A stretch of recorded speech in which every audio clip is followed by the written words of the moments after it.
Another beautiful day here in Medford, Massachusetts. Somehow, the weather seems to be holding up today for the first time all season for the Tufts University Jumbos baseball team. We're here after spring break and the Jumbos trip to California on the West Coast.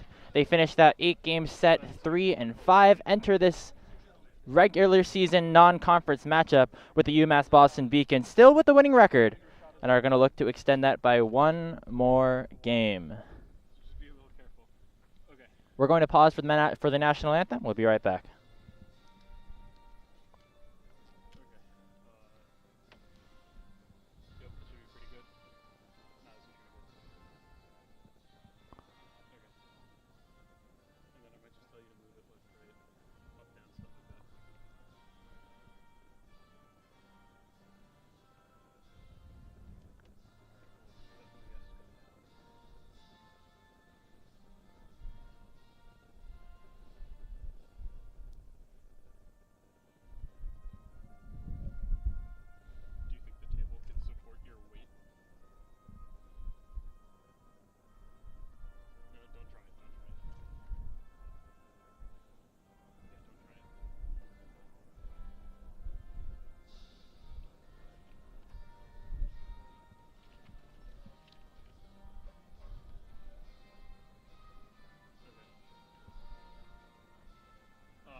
Hello, everybody, and welcome to Saul Goodman Field on the campus of Tufts University. The Jumbos had a West Coast road trip that they may have been looking to be a little bit more successful on, but overall, a lot of good learning experiences, some players taking that next step towards success, and they're going to look to continue their season here in the last tune-up before NESCAC play begins this weekend. Their opponents today, the UMass Boston Beacons, also had a spring break trip of their own for them in Florida, where they had a very, very successful outing, sporting around a 500 record, playing some top teams. And this is a program that has been at the top of baseball in Division III in terms of New England status. Under their coach, Brendan Agarbrot, the Boston Beacons, of course, have made it to the College World Series 3 times in the last 13 years, have not been there, has not made a return since 2019, looking to turn their season around. And they have a good young core, and of course their old solid group of infielders ready to have an amazing impact on their season today. They're sitting at 10-4, looking to crack open another win before they go to another set of conference play in the Little East Conference. They will play against Western New England Thursday, followed by that doubleheader against Western Connecticut State. Welcome to everybody to JumboCast coverage of NCAA Division III baseball. I'm Andrew Howe. Will be the one giving you the call for today's game. I'd like to give a special shout out to all of the people here working behind the scenes at JumboCast, as of course this game originally scheduled to take place just a few stops over on the red line at UMass Boston yesterday, but due to inclement weather, play moved here to Medford, and that matchup that the Jumbos were intended to play here at Gittleman Field versus the Beacons on April 12th will be now in UMass Boston. The Jumbos have taken the field. On the mound for them is the graduate student, Lucas Gustafson. Gustafson hasn't had the opportunity yet to play too much in this season, only .2 innings pitched on March 20th. Of course, that was a scoreless outing. Unfortunately for him, we'll get another opportunity. Of course, the Jumbos have 3 games this weekend against Bates, and will want to make sure that their lineup is tuned up, but hopefully can get some good run out of Gustafson to make sure that in this non-conference matchup, not too many of their high-leverage pitchers are used. We'll take a look at the defensive alignment and the lineup for UMass Boston shortly. We are making sure that everything is set up technologically on our end before we end up doing that. But if we just take a look at the first 3 batters here for the Beacons, it will be Breon Parker, followed by Joey Morrison, and then Drew Metzdorf at third base today.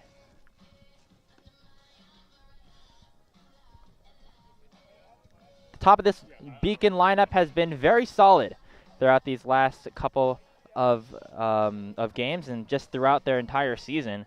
Specifically, Aiden Blake, the senior second baseman in the cleanup hole today, hitting an incredible 408 batting with a 408 batting average, a 1.230 OPS, 20 hits already on the season, and has a very, very great swing.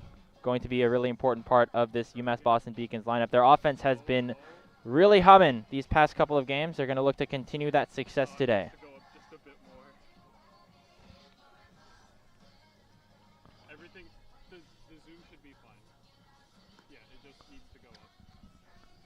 Looks like play is ready to begin. It's a beautiful day here on this Wednesday afternoon in Tufts University. The leadoff hitter, Breon Parker, heads to the batter's box. The righty freshman out of Springfield, Massachusetts, having an excellent campaign to start off his collegiate career, hitting .365 with an .899 OPS on the season. Has had a hit in all but 3 of his games. Very consistent, able to get on base, and looking to get the Beacons onto the board to start this game off. The lefty Gustafson digs in. Parker's ready as well. Let's do it at Gittleman Park. First pitch down in low, and we are off to the races. Ball 1.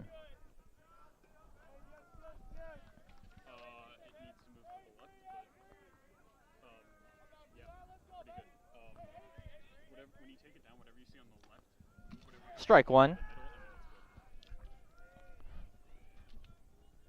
Gustafson, of course, the pitcher for today, has been a very important part of this Jumbo's pitching staff throughout his time as a member of the Jumbos.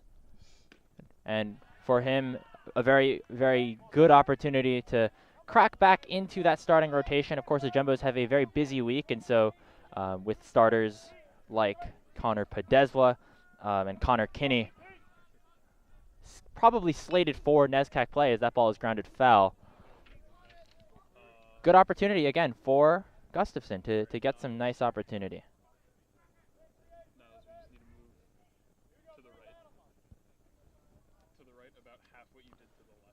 The highest volume that Gustafson has had in his collegiate career was in 2019 as a freshman. Made 15 appearances, 6 starts, became a starter in that second half of the season. But since then, has not been too full of appearances. 1 ball, 2 strikes, and the first batter of the game. Swung on foul again.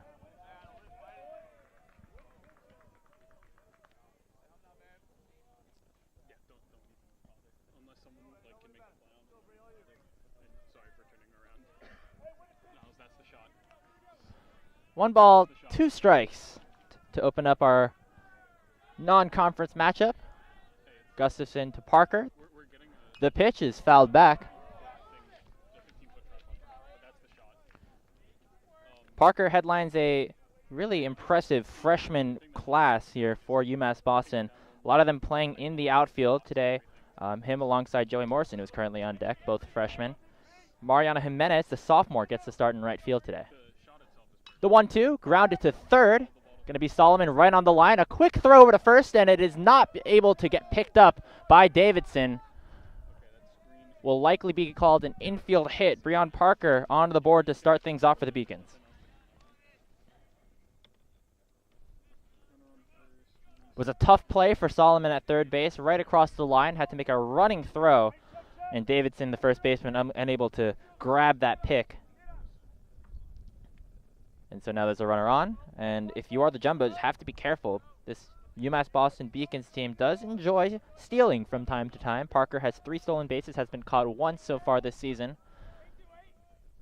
And now the 2-hitter in Morrison shows bunt.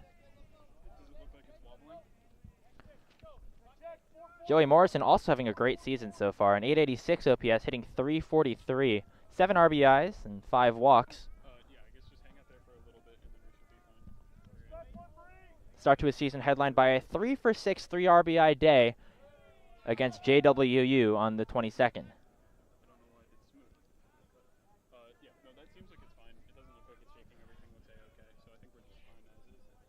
Of course, if Parker does want to go, has to beat out the defensive stalwart behind the dish for the Jumbos, and Connor Bowman has caught many stealing, and it looks like Gustafson is aware of that as well. Gonna try to pick off Parker at first base.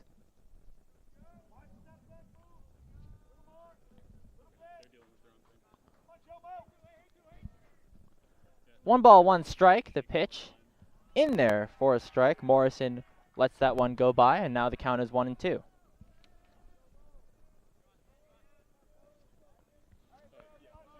And just having this 1-2 punch for the Beacons as freshmen, Morrison and then Parker, who just, of course, got on base to start the game off. Very, very important stuff. Another pickoff attempt to first.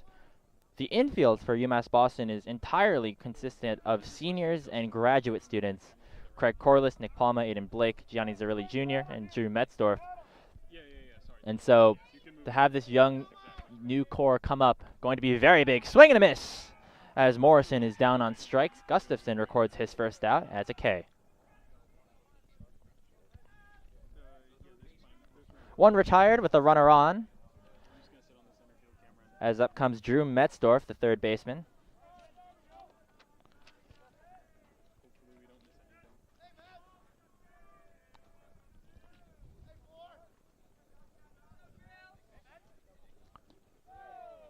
Ball one.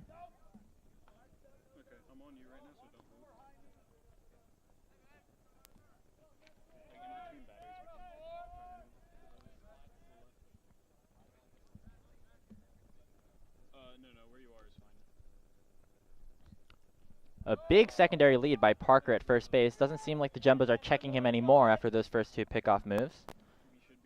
Metzdorf is, of course, right in the middle of the lineup, as the top of this order is just incredibly impressive for the Beacons. The first 5 batters all hitting above 340. The first 6 all hitting above 320, as Zarilli is hitting 321. We'll see him a little bit later on in this game. Another pickoff attempt.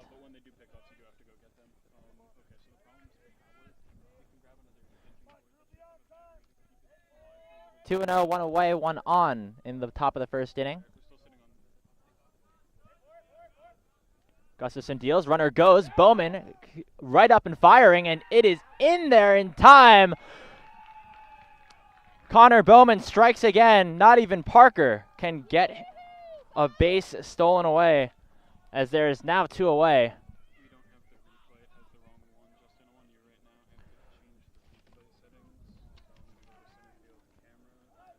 That is now the 9th base runner caught stealing by Connor Bowman, one of the best defensive catchers in the NESCAC, and another amazing throw over.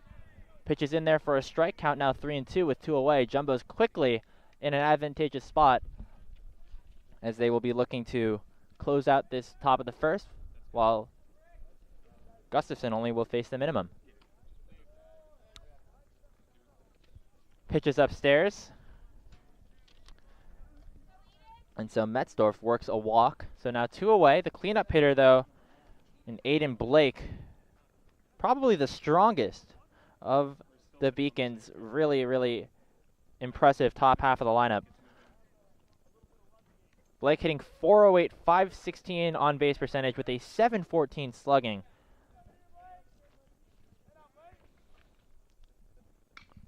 As he grounds that one straight over to third, Solomon will gather and fire to first, and it is in there in time, and that will retire the side. Gustafson has a walk and an infield hit, but otherwise a very clean top of the first inning.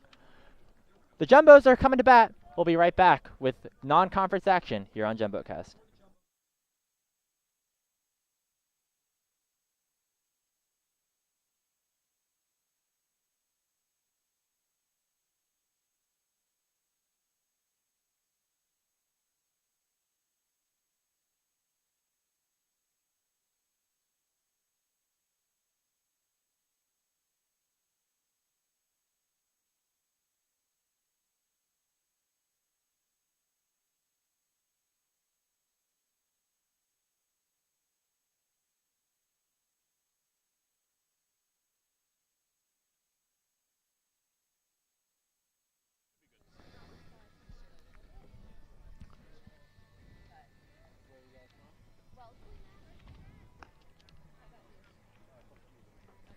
Tim Cianciolo, the pitcher for UMass Boston, coming to the the mound here to open up the defensive half of the inning for the UMass Boston Beacons. 4 starts, 15.2 innings pitched with a 5.74 ERA.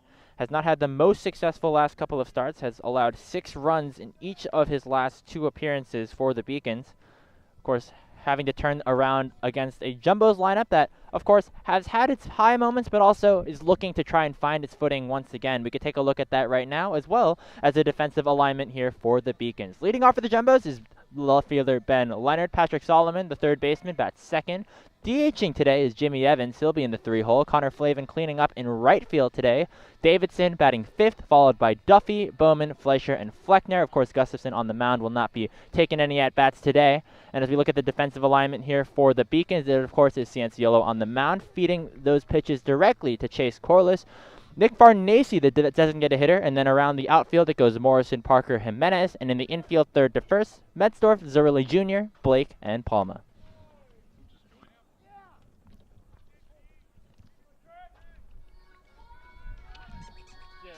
Cianciolo, the senior, has, of course, been a part of this Beacons pitching staff for the last few years. Had a 6 ERA last year and 45.1 innings pitched. Was primarily used as a starter in that year as well. Ben Leonard will step to the plate. The lefty will be leading things off here for the Jumbos.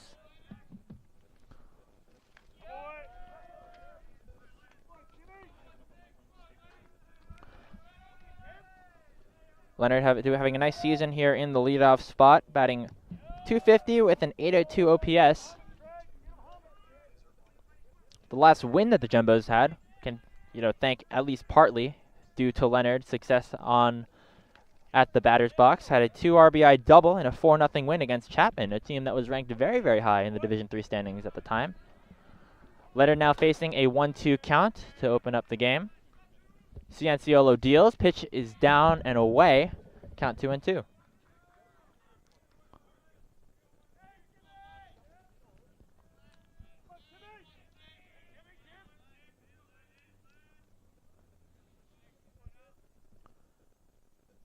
To Leonard is fouled back.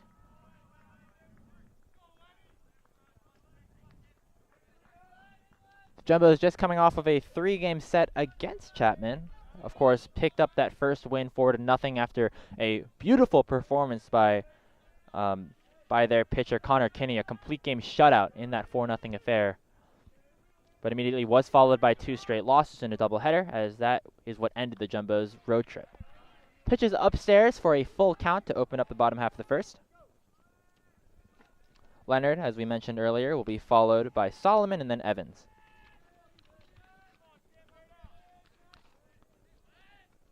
The payoff pitch from Cianciolo is upstairs, and Leonard will work a walk to start off the half.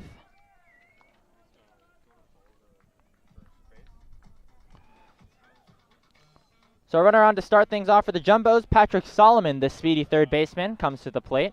Solomon, of course, had that defensive play to end the inning off the ground ball by Blake. He's looking to find some success on the offensive end.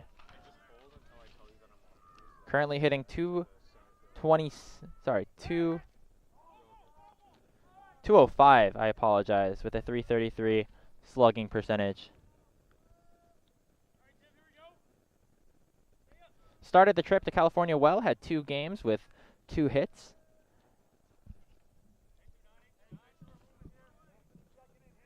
And if Solomon's able to start going like he did last year where he hit 300, just another really, really scary part of this Jumbos lineup. Leonard's at first, as they check Leonard again at first base. Definitely a speedy person on the base paths for the Jumbos. 5 steals, all successful on the 2023 season so far, as Cianciolo will continue to check the runner.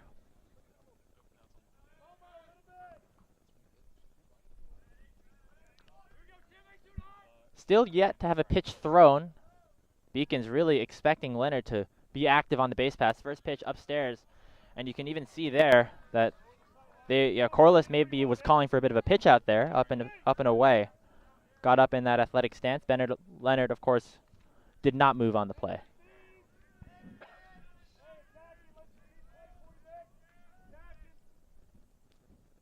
The 1-0 runner does go. It's a hit and run situation. Solomon fouls it back and will send Leonard back to first base.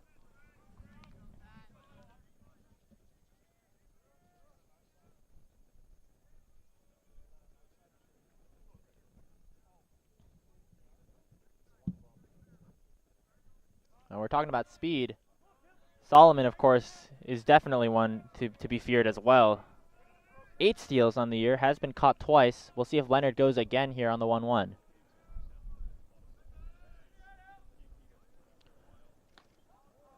Pitch is just outside the zone, so the count goes to 2-1.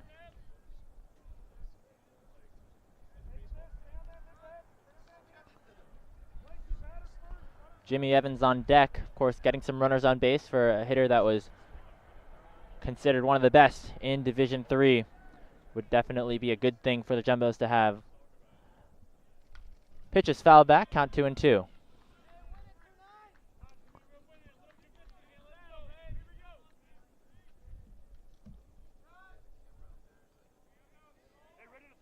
So ground ball by Parker was officially ruled as a single. Was to be expected, adds to the really, really nice batting average that the freshman's been able to set up. Throw back over to first. Doesn't look like anything there.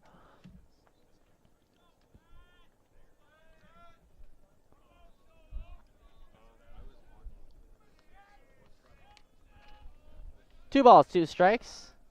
Beacon's looking to record their first out of the first. Runner goes again. Pitch is a bit low. The throw over by Corliss is not in time. That's a stolen base for Ben Leonard. Number 6 on the season, has yet to be caught.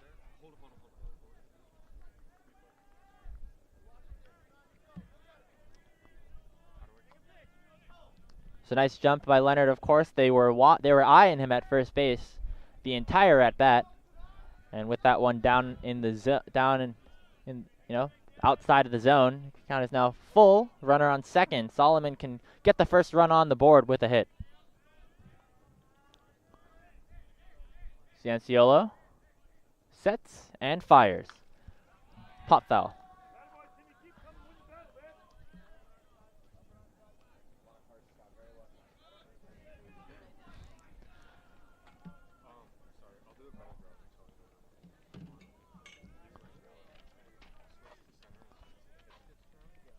We'll do it again, 3-2, nobody out, runner on second base.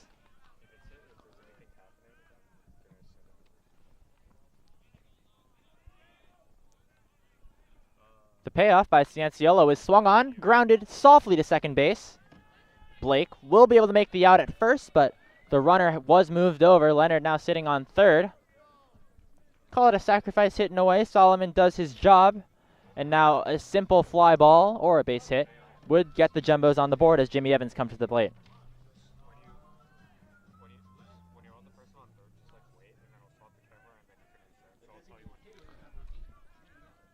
Evans has been playing a lot of the outfield, but recently has gotten some opportunities to just get kind of a half day off at the designated hitter role. They've been playing Connor Flavin, who was originally intended to be a first baseman, in right field, as Connor Davidson has also been having a great season so far. Evans takes strike 1, right around the letters.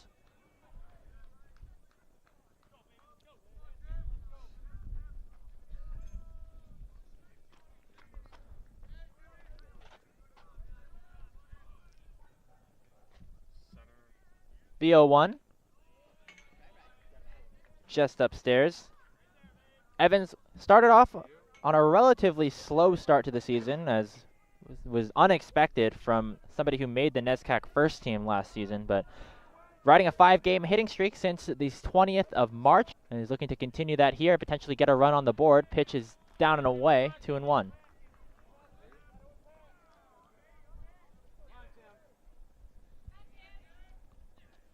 Leonard leads off of third base. Jumbo's 90 feet away from scoring their first run of the contest. The pitch is lined into right field. That is going to be a base hit. 1 run will score. Leonard touches home. And Jimmy Evans with an RBI single to open up the scoring for the Jumbos.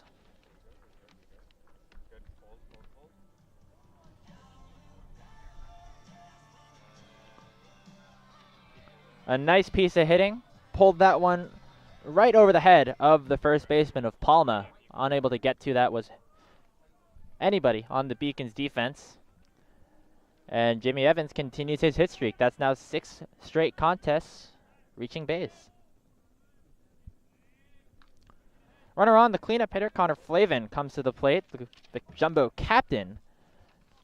Originally intended to be the starting first baseman, but of course, after starting the season on the bench due to an injury, saw some really nice players step up. Connor Davidson, Todd Stowicki, all having pretty nice seasons. And with his return, they have put him in right field. Evans has been the DH for the last couple of games, and seems like it's working pretty well for the Jumbos.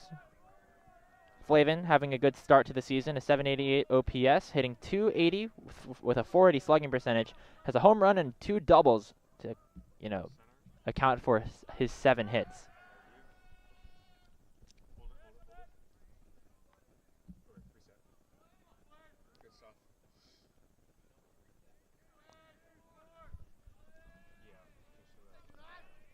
(0-2) is the count. Cianciolo deals, pitches in there for a strike.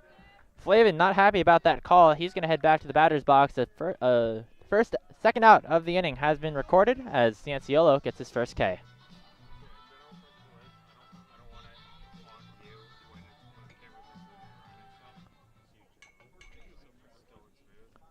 Two away, Evans still remains on first base. Connor Davidson, the first baseman now, coming to the plate.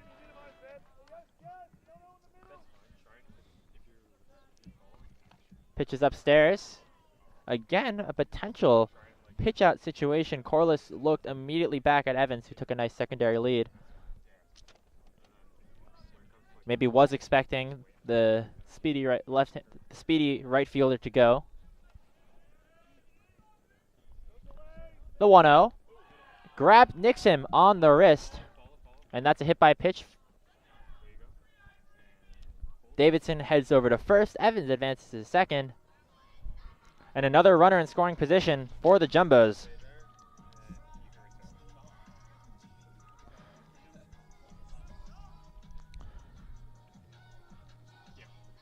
Coaching staff for the Beacons having a discussion with the umpire. Not entirely sure what's happening here.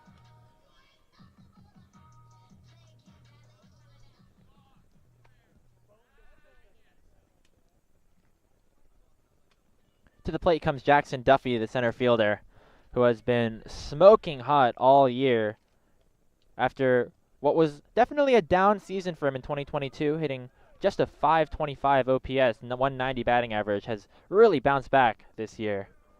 310 batting average, a 1.026 OPS, 9 hits with basically 1 of each extra base, including 2 home runs, 6 RBIs on the season. And now with 2 runners on, another great opportunity for him. Cianciolo deals, pitches in there for a strike. Evans taking a substantial lead off of second base. He is speedy, has been caught twice on the year. And Corliss definitely no slouch when it comes to firing upon stolen base runners. And they're going to check him back at second. A close play as Evans, I don't think, was expecting the pickoff move there. Zerli Jr. was in there to receive the throw, but Evans gets back in time.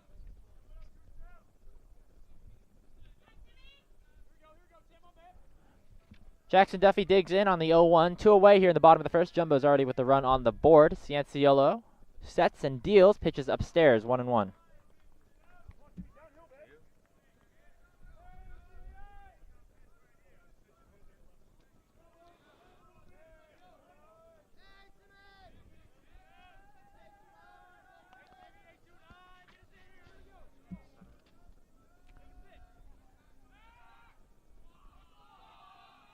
Some eyes on Evans, and that's going to be a balk. The Jumbo bench playing a role in causing that mistake out of Cianciolo. They yelled back at Evans, and with Zerli running over, Cianciolo kind of was listening to the Tufts bench in a way. And that ends up advancing both the base runners. Now 2 runners in scoring position for Jackson Duffy. A really good chance to break this game open early. Already 1 run on the board. The pitch downstairs. And you could just see that slight step off the mound without making an attempt towards either home plate or towards one of the bases. 2 balls, 1 strike. Cianciolo trying to work out of a jam. The pitch is slowly popped up, but it's going to loop in there for a base hit. 1 run scores. Here comes Davidson. He's going to score as well. Another nice piece of hitting out of Jackson Duffy as he continues his hot start to the season. 2 runs come in. It is now 3-0 Jumbos in the bottom of the first.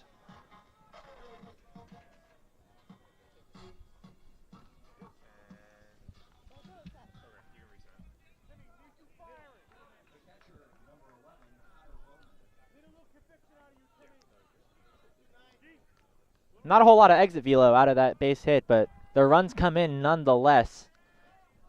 Just right over the head of Blake. That's the second time a ball has kind of just been out of reach of an infielder on the Beacon side. Connor Bowman comes to the plate. The catcher, of course, known for his defense, but has been solid on the offensive end as well, hitting .226 with a 708 OPS. Pitch down and away. So Cianciolo again, not having the greatest start to this game. Last outing allowed, I believe it was 6 runs off of just 2 innings pitched. And we'll look to try to right the ship here as he faces the bottom of the Jumbo's order. Duffy off of first. He can definitely steal as well. He's going to go, but it's a hit and run situation. Another fly ball into right field. A nice play in right by Jimenez. And that is going to end the inning. Mariano Jimenez with a diving play in right.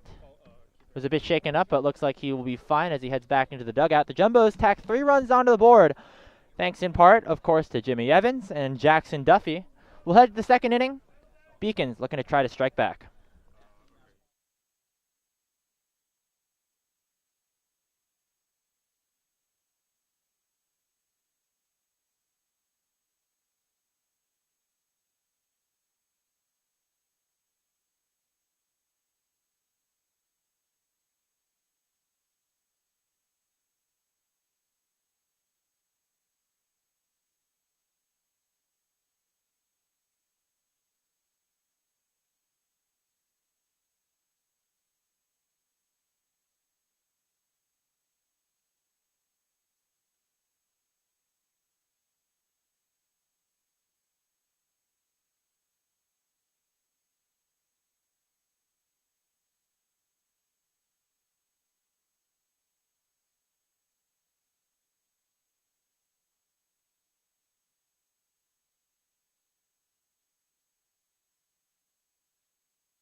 We're going to head to the top of the second inning here as Lucas Gustafson looks to continue his strong outing. A scoreless first inning for the graduate student. UMass Boston, it's going to go 5, 6, 7 here as we could take a look at the defensive alignment for the Jumbos as well as the Beacon starting lineup. We mentioned a little bit earlier, but leading off a very, very strong core of Parker, Morrison, Metzdorf, and Blake. They ended the first, and they will be followed up in the second by Nick Palma, Gianni Zerli Jr., the shortstop, also having a terrific season. Craig Corliss, the catcher, will bat 7th, and then in the 8 and 9, Mariano Jimenez and Nick Farnese. If we look at the defensive alignment here for the Jumbos as well across the outfield, it is Leonard, Duffy, and Flavin. Fleischer at short, Fleckner at second up the middle. At the corners, it is Solomon and Davidson, Gustafson on the mound, Bowman behind the dish.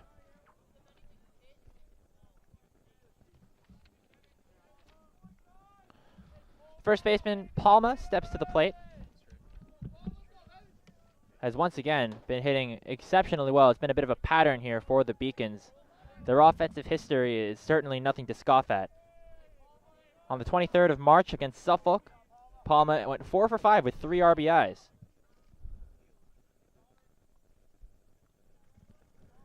Gustafson deals. The breaking ball is in there for a strike count. Now 1 and 2.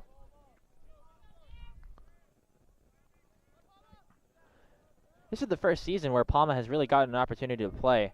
3 starts in 2022, it's only 20 games played, and he's capitalizing on it right now. Pitches popped up to third base. Solomon has had a busy day on the defensive end at the hot corner as he will record the first out.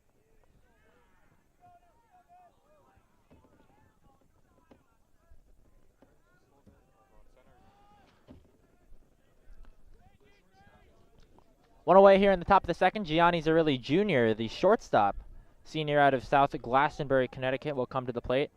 Leading the team in RBIs, has 19 knocks in this season. Riding a 6-game hit streak since March 16th versus Johns Hopkins.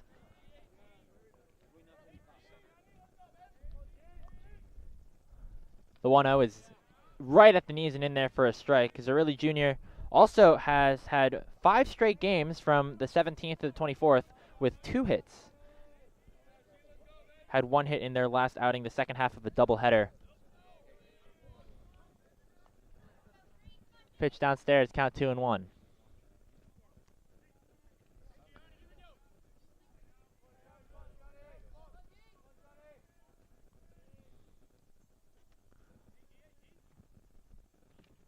Gustafson will set. Pitches grounded to third. Solomon there once again. Fires and gets the play in time. Nice stretch by Davidson to make sure that that out was recorded. There's now 2 away in the top of the second frame.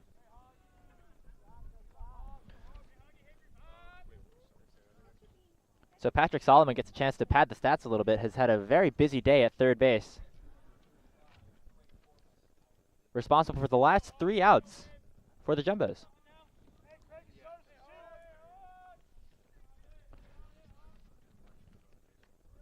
UMass Boston looking to get something going here. The grad student Craig Corliss comes to the plate. Catcher hitting .217 with a .671 OPS. Originally a transfer from Siena College, a D1 school in New York. As he will sky that one deep to left field. Leonard is back around the track, but will be able to make the play. A hard hit ball by Corliss, but the Beacons unable to put anything onto the board. A 1-2-3 inning for Lucas Gustafson. The Jumbos will get another opportunity to hit. Be Fleischer, Fleckner, and then Leonard after this.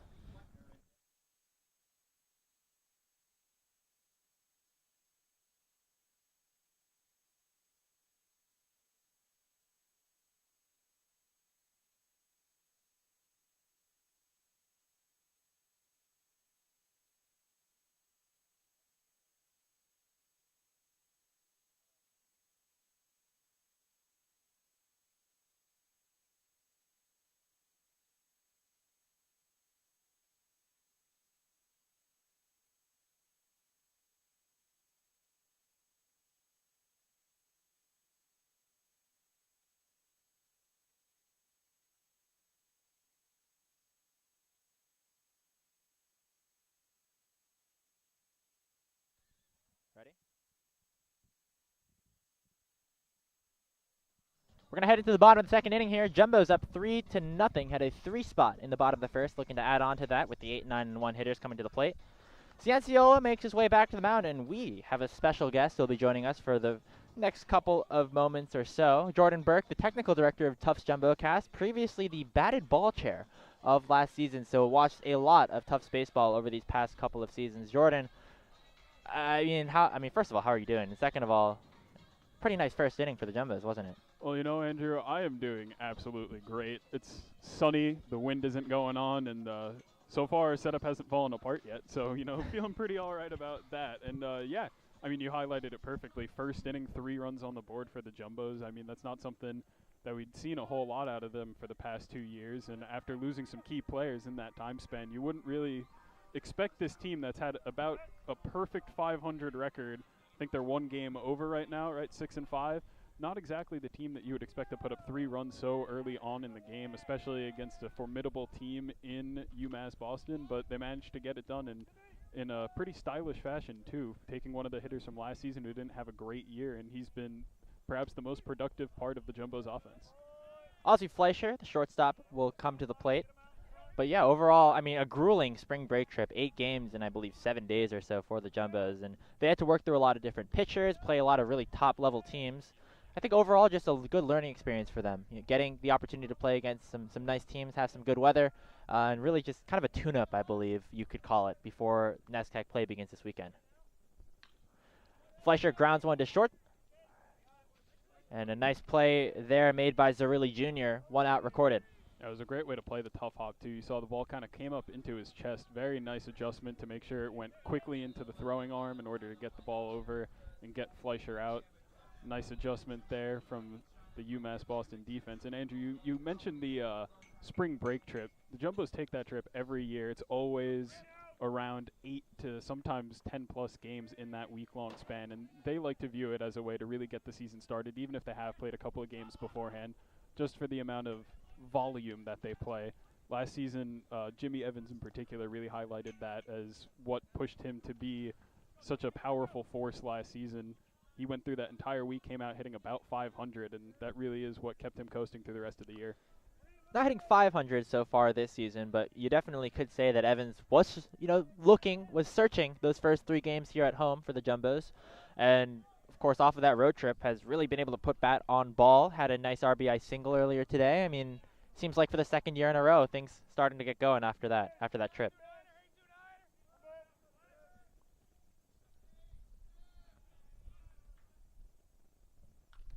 Pitch to Fleckner is fouled back.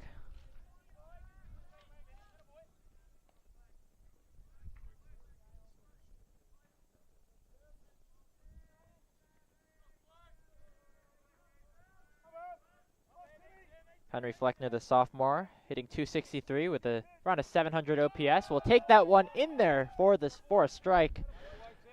Cianciolo gets another K onto the board. There's now 2 away. And this is very reminiscent early on of the meeting between these two teams last year. Last year it was a very similar situation where the Jumbos got out to an early lead, but the dominant and the length to which these UMass Boston pitchers were able to go kept them in a close race the entire way through. Ended up going to extra innings. The Jumbos took a win in that one. But right now, they're going to hold on to the lead. Leonard flies it up to right field. As a tough play by Jimenez. I believe the sun may be playing a bit of a role there, but was able to make the play. A 1-2-3 inning by Cianciolo. Seems to have settled down after that first. We're going to head to the top of the 3rd, but we can keep it right here as we continue to discuss the Jumbo season so far. I mean, entering NESCAC play, I know you've been, of course, keeping track of this team. What is some of the expectations that you might have here for this Jumbo's offense and how they can continue to show success throughout the rest of the season? Well, Andrew, the NESCAC is perhaps one of the tougher divisions across all of Division III sports. In general, you tend to see about 2 to 3, and when it comes to certain sports like baseball, maybe even towards 4 teams come out of the division and into that NCAA tournament at the end of the season. And that's kind of where the Jumbos are expected to be. You know, they did lose some of their more key players from last season. And, you know, they had a key pitcher in Michael Volgende, not here anymore. Peter DiMaria, now playing Division I baseball, and Miles Reed, who last year broke, I believe it was the single season hit record for the Tufts Jumbos. All 3 of those guys now gone.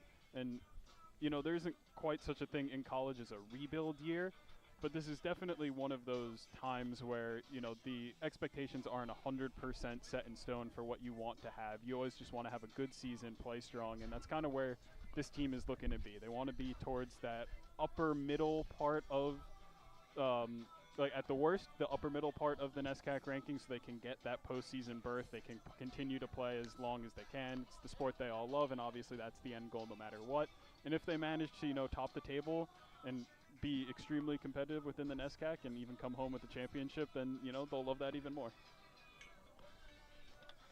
Of course, I believe starting against Bates this weekend, coverage will be here Friday, and then we'll hand things off to the PAC Network as we have a very busy weekend here at JumboCast. We'll be focusing our attention on the home opener of the Tufts softball season, as well as a men's lacrosse game. Going to be some really, really nice and exciting games to watch. Coverage will be here on JumboCast if you want to go see that. A new pitcher entering the game after Gustafson gives the Jumbos 2 scoreless. It will be Jack Schwartz, the senior righty.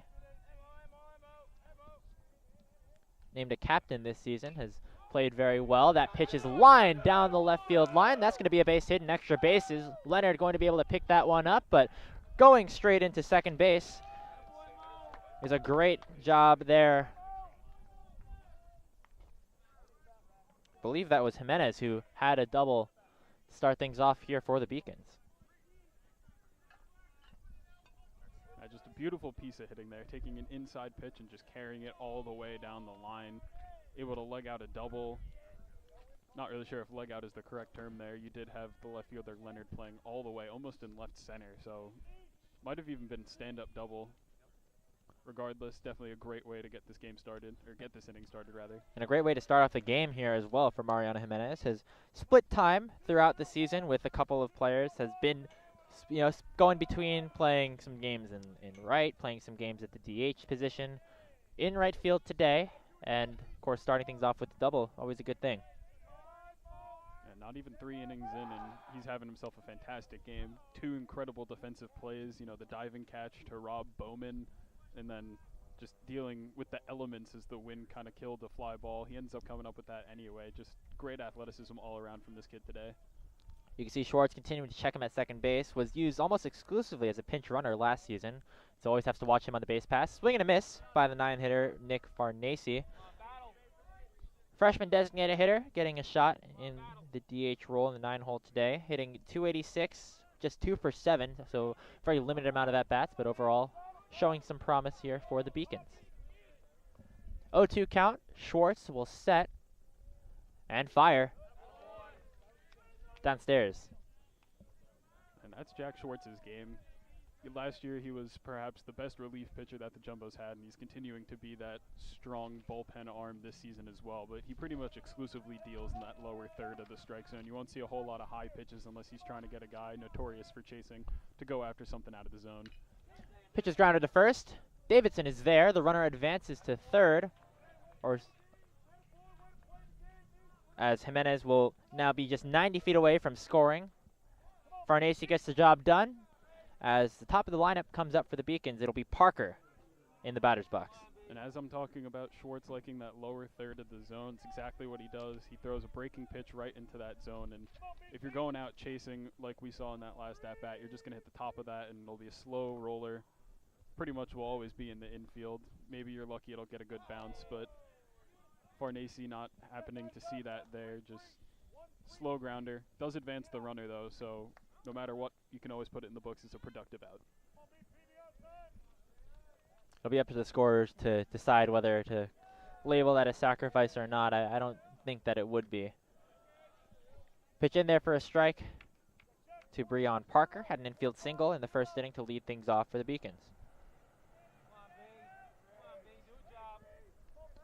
Still early on in this non-conference matchup. Jumbo's lead is only 3, so one swing would heavily reduce that deficit here for UMass Boston. The Jumbos, of course, kind of going with like a bullpen platoon this game. They want to make sure that they save their starters, whether it's May or Kinney Pedeswa, for this NESCAC series happening this weekend. Swing and a miss. Parker down on strikes, chasing that one all the way outside, as Schwartz will record his first strikeout. Schwartz doing a nice job working himself out of a rough position that he found himself in very early on in this top of the third. No outs and a runner on second. Very quickly has become 2 outs and the runner's on third. Next pitch potentially could get him out of a whole lot of a jam.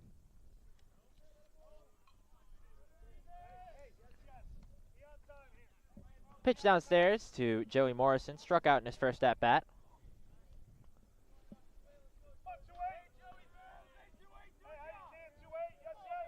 Righty on lefty, the pitch in there for a strike. You wonder what other pieces of this Jumbo's bullpen would potentially be in play today.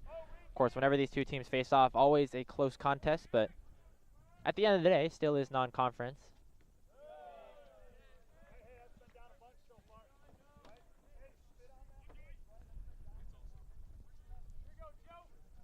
Interestingly enough, the last time these two teams faced off, a reliever for the Jumbos that has been doing very well this season, Brendan McFall, was actually not having the most successful outing there, getting the start in that game. I believe he did not even record an out before without giving up, I believe, with 4 runs or so. And could be an option out of the bullpen, maybe a redemption tour for him. Right at the knees, strike 3. As Morrison goes down on strikes for the second time today. Schwartz works a nice inning, only allowing 1 runner on, and will leave him stranded at third base. A very nice job there by Jack Schwartz to get himself out of trouble. A couple of strikeouts, soft grounders really helping to cement that, and that is what you look for out of Schwartz. You're looking for some quick innings with strikeouts and ground balls. It's pretty much exactly where he deals, especially when he is a bottom third pitcher. Is a little bit unfortunate for the Beacons, however. You did have that leadoff double and every opportunity to get over, just not able to punch that run home. You do start to think, you saw it from the Jumbos very early on in this game.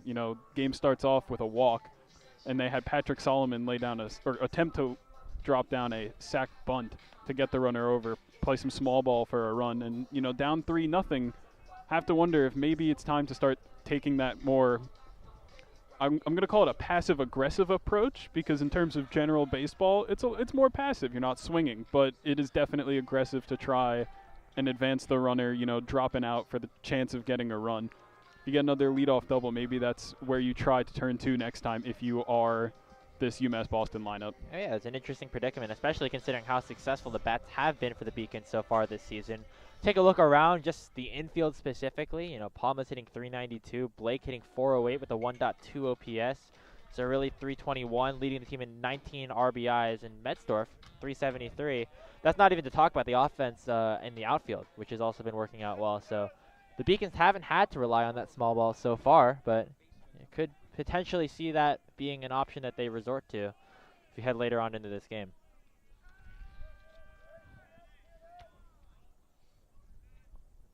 It's the bottom of the third. Cianciolo working once again on the mound. He'll be facing the 2, 3, and 4 hitters of this Jumbos lineup for the second time. Solomon pops one up to right field. Going to be a long run here for Jimenez.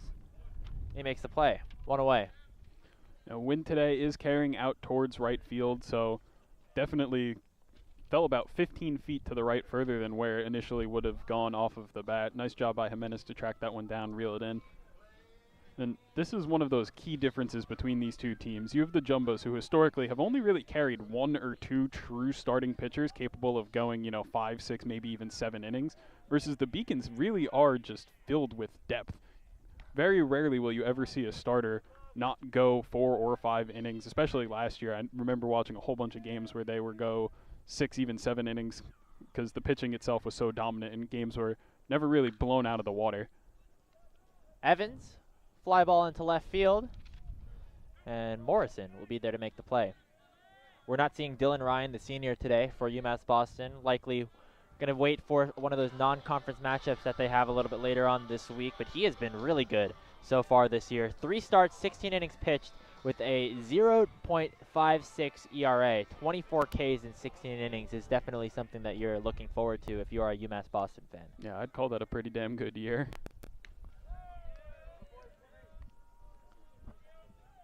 And, they have a pretty stacked conference. I believe one of the teams in their division is ranked very high in the Division III standings in the Little East.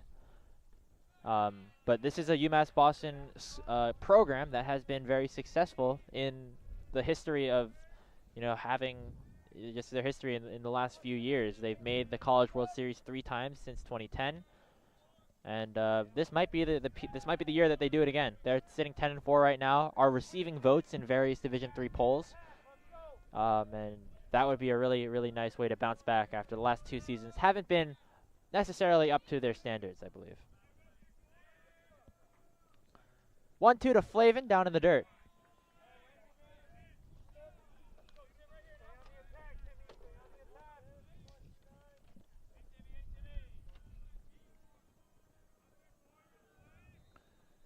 Flavin struck out in the first inning. Now faces 2 strikes once again. The pitch is in there, caught looking. Flavin will head back to the bench with a backwards K into the hands of Cianciolo. We've played 3, score 3-0 in favor of the Jumbos. We'll be back right after this.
was good the last time we watched him.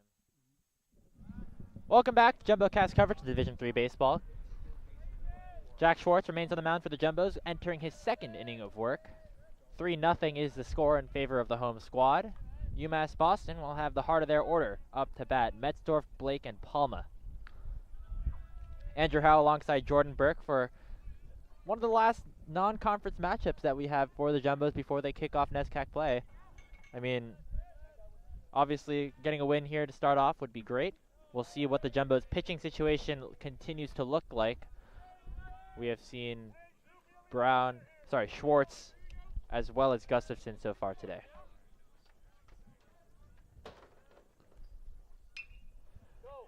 Line drive into left field. Leonard is there, and Metzdorf gets a nice bat on ball, but unfortunately unable to convert for a base hit.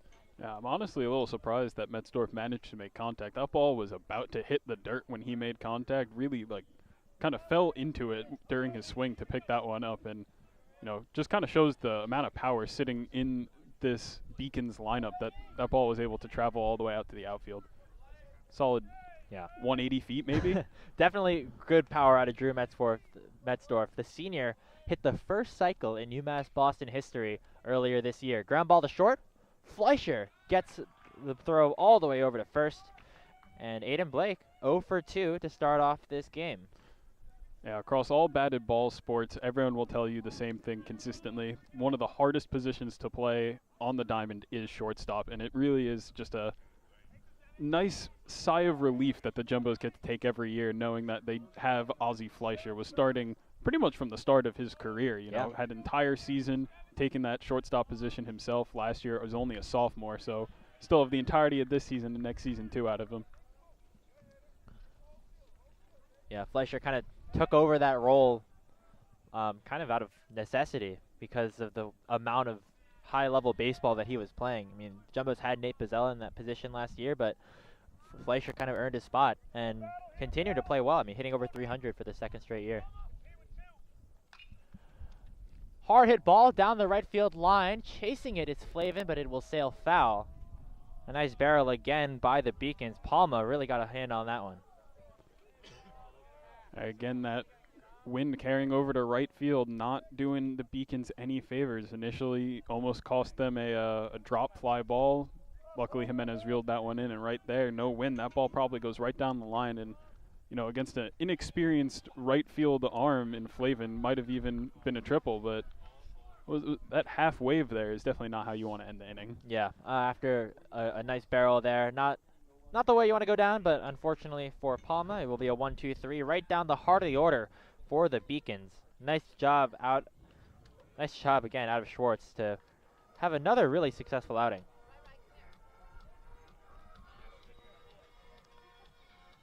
Heading to the bottom of the fourth, the Jumbos come back to the plate. It'll be 5, 6, 7, Davidson, Duffy, Bowman. As that was kind of the part of the lineup that worked well for the Jumbos in that first inning. Of course, Davidson got hit by that pitch and immediately followed by a balk, and then Jackson Duffy with an RBI single to extend the lead from 1 to 3.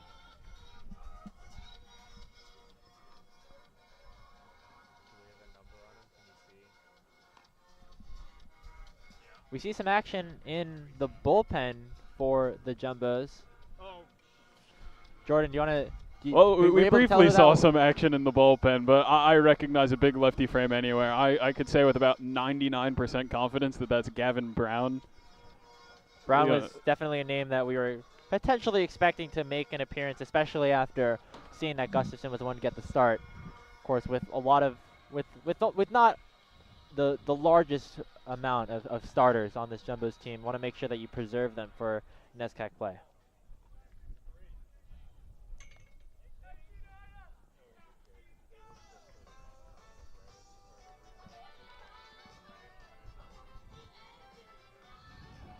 Do you think it's like a 2 innings each way for each arm for the rest of the way for the Jumbos today?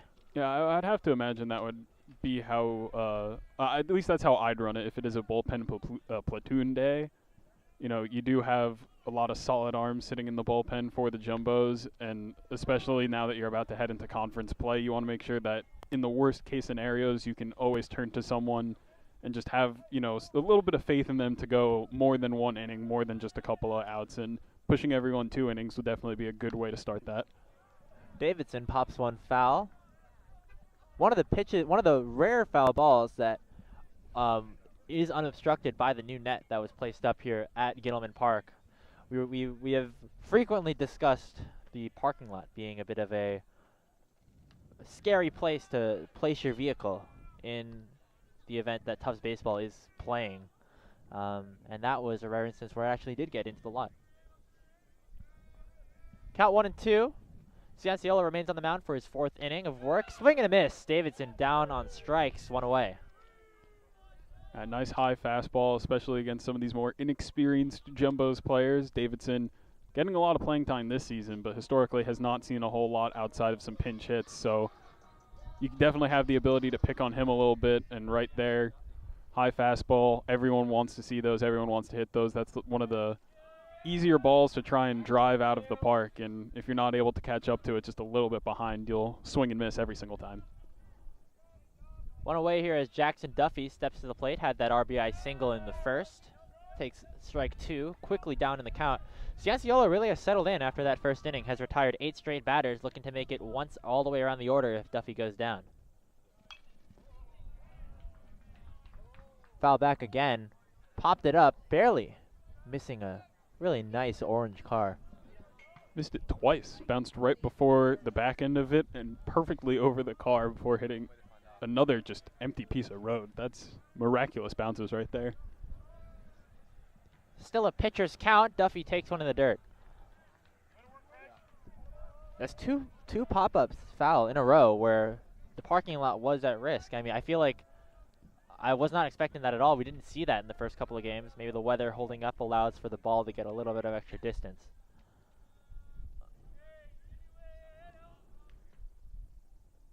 The 1-2 upstairs. Do you park your car out here? Not today. I didn't. It's a great day. Would you ever dare? Not anywhere within, you know, reach of a baseball. I have had it all the way down. You would need to hit it about 600 feet in order to get there. On skied. Popped up. Right to Zerilli Jr. Has to take a couple of steps back. Of course, the wind playing a big role again, but Duffy will go down. There's 2 away. Major props to this Beacons defense. They're not losing any of these fly balls. Very nice tracking from them today. If you come here to Tufts University, you know one thing. If you're around this area where Gittleman Park is, as well as Bellow Field, where our lacrosse and soccer teams play, there's going to be a lot of wind. And I feel like the Jumbos have done a good job always adjusting to that. But for visiting teams, of course, we are in New England, so the weather always plays an interesting factor. It's a nice little piece of defensive work out of Zerilli Jr. I think you're being a little too kind, Andrew. It's windy just about everywhere near this campus, so if there are any future Jumbos out there listening to today's broadcast, if you do want to come here, if you are thinking about attending this wonderful university, bring a jacket. Bring a jacket. And if you are looking to play baseball, maybe bring a blow dryer out while you're fielding some fly balls. Does that work? Horsepower-wise? I don't know. Bowman works a 4-pitch walk as Cianciolo unable to find the zone against the catcher. First base runner, as that was 9 straight batters retired by Cianciolo, and now a base runner on for Ozzie Fleischer. I started to notice this in the beginning of this half inning. Cianciolo really is taking a different approach as to the other innings. A lot of the Jumbo's contact was coming off of those off-speed pitches, you know, the sliders, the changeups, and he's really been hammering that fastball. Had really nice control of it for the first couple of batters, and it started to lose it. Ozzie Fleischer, the shortstop, steps to the plate. Bowman, 4 steals in 2022, 1 in 2023. You don't necessarily expect speed out of a catcher, but always something to keep in mind, especially with how aggressive the Jumbos have been on the base pass so far today.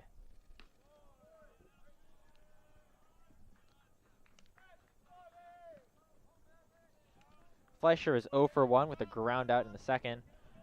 Can always rely on him for some hard hit contact. Not necessarily the biggest power bat, though, which is why he's maybe down in the bottom of the lineup today.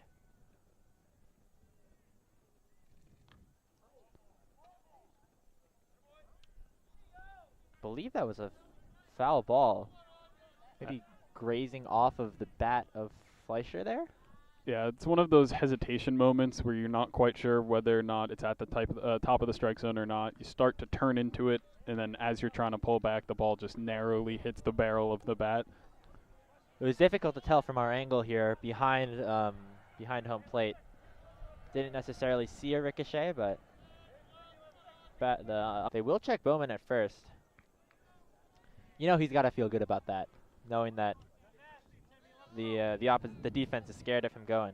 Yeah, but with the laziness in that throw over, I have to wonder whether or not that was a, concern to the base stealing threat of Bowman, or whether or not the pitcher just could not get an agreement with his catcher on what to throw. Check swing by Fleischer, right back to Cianciolo. He'll make the play to first base, and that will end the inning.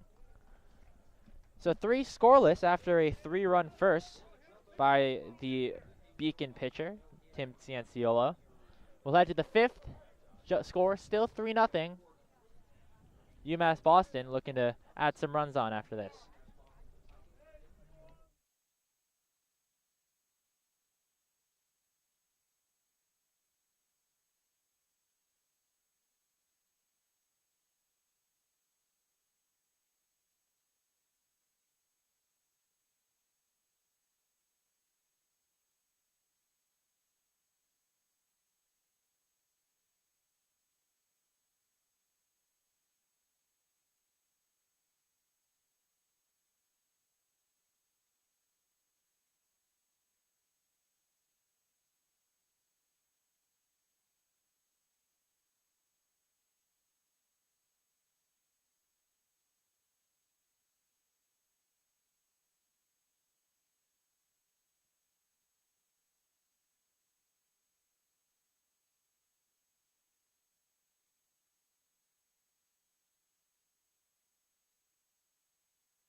Entering the 5th frame of play between the Tufts Jumbos and the UMass Boston Beacons, a new pitcher for Tufts University, as each of the previous hurlers for that team, Gustafson and Schwartz, worked through 2 scoreless, and now entering the game is Gavin Brown. Brown has only 1 appearance so far in the season. That was during that California road trip against Laverne. 1 scoreless inning recorded for him.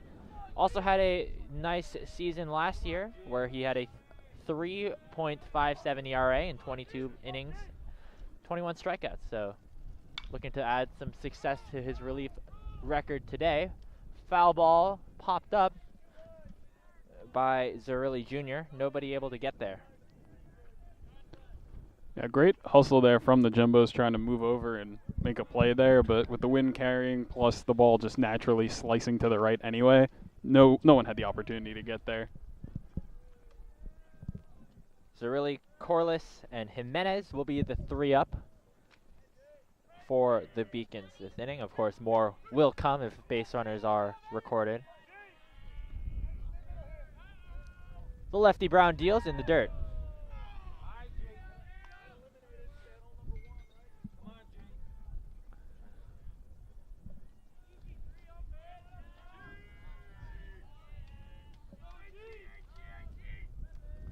Zerilli grounded out to third in his first at-bat. Will take strike 2.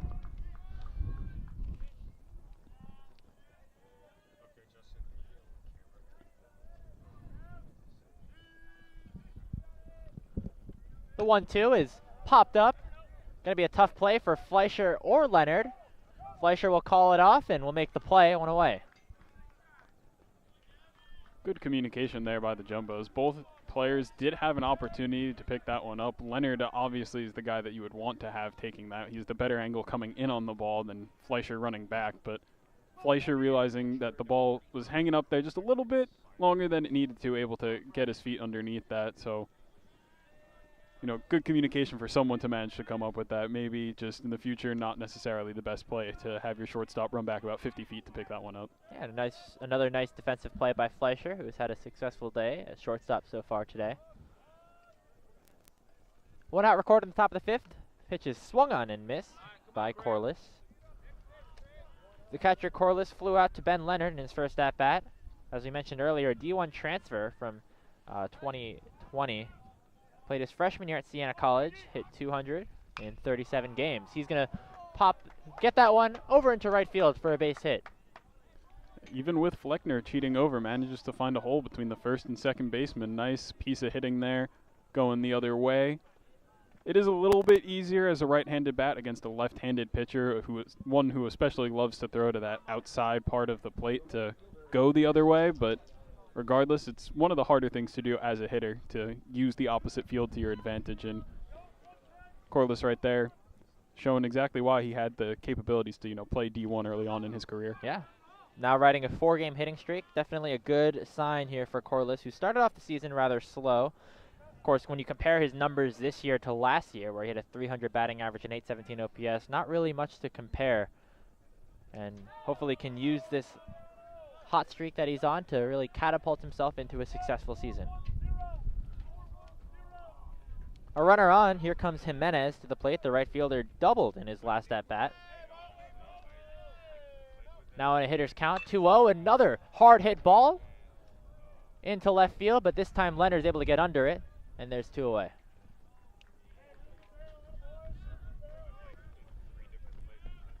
See, with two solid pieces of contact coming off from right-handed bats, I have to question whether or not now was the right time to bring in Gavin Brown. Right-handed hitters, statistically do have better odds at making contact on the ball, having a harder hit against a left-handed pitcher than a right-handed pitcher. It is a favorable matchup for the hitter in that case. And with two of the better hitters from the Beacons coming up in Corliss and in Jimenez already having a double and another solid piece of contact, it is a questionable part on the end of Coach Svagdis as to whether or not this is the move. But Brown has been looking solid, so he might just be proving me wrong. Fly ball to center field. Duffy is there to retire Farnese. So despite the hard hit contact, it is a scoreless inning once again for the Jumbos. Brown gets out with a scoreless and very effective fifth. A very low-scoring game. Only 5 hits recorded through the first half of this ball game. Jumbo's lucky enough to have base runners on when those hits were recorded, and that's what's making the difference so far.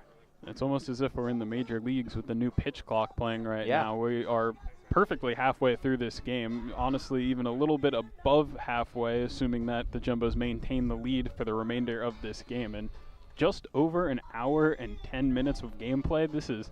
We're flying out here today, Andrew. Yeah, it's been a really, really quick game, despite, of course, just standard pacing here in Division 3. Getting to the bottom of the fifth here, we see Cianciolo continuing his outing as he's really settled in. 4 scoreless after that first. Looking to make it 4 scoreless after that first, here in the 5th inning. Yeah, really just one rough inning of work here for Cianciolo, and after that, he's settled in rather nicely. He hasn't seen a whole lot of rough contact, and anything that has been, struck and up in the air has been up in the air. We're talking massive pop flies. Yeah. And his team has done very nicely behind him, able to bring down every one of those fly balls for an out. Haven't seen any change since the first inning for the Jumbos. They've gone down in order, basically, since then. I think there's been 1 walk in the previous couple of innings after that first, where 2 hits came across and the Jumbos put up a 3 spot. But aside from that, Cianciolo has been looking really solid, and again showcasing that bullpen and rotation strength that UMass Boston brings to the table with every game they play. Of course, we mentioned Dylan Ryan earlier. Ross Dexter, another potential starter for the Beacons. would not expect to see him today, as of course both the Beacons and the Jumbos have very busy weeks following their spring breaks. Fleckner, as you said earlier, a That nice should be in high play. pop-up. Yeah, and that's another nice play by Palma, one away.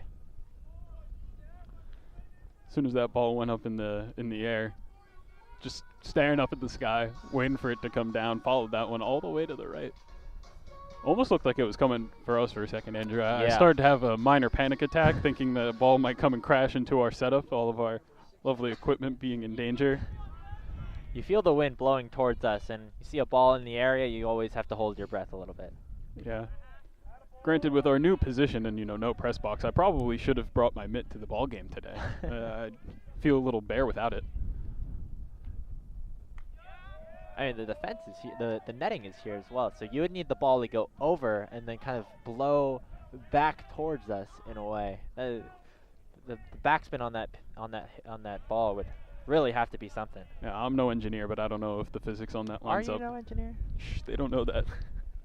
Top of the batting order here for the Tufts Jumbos. Ben Leonard, the lefty, will dig in. It's 0 for 1 with a walk and a run scored.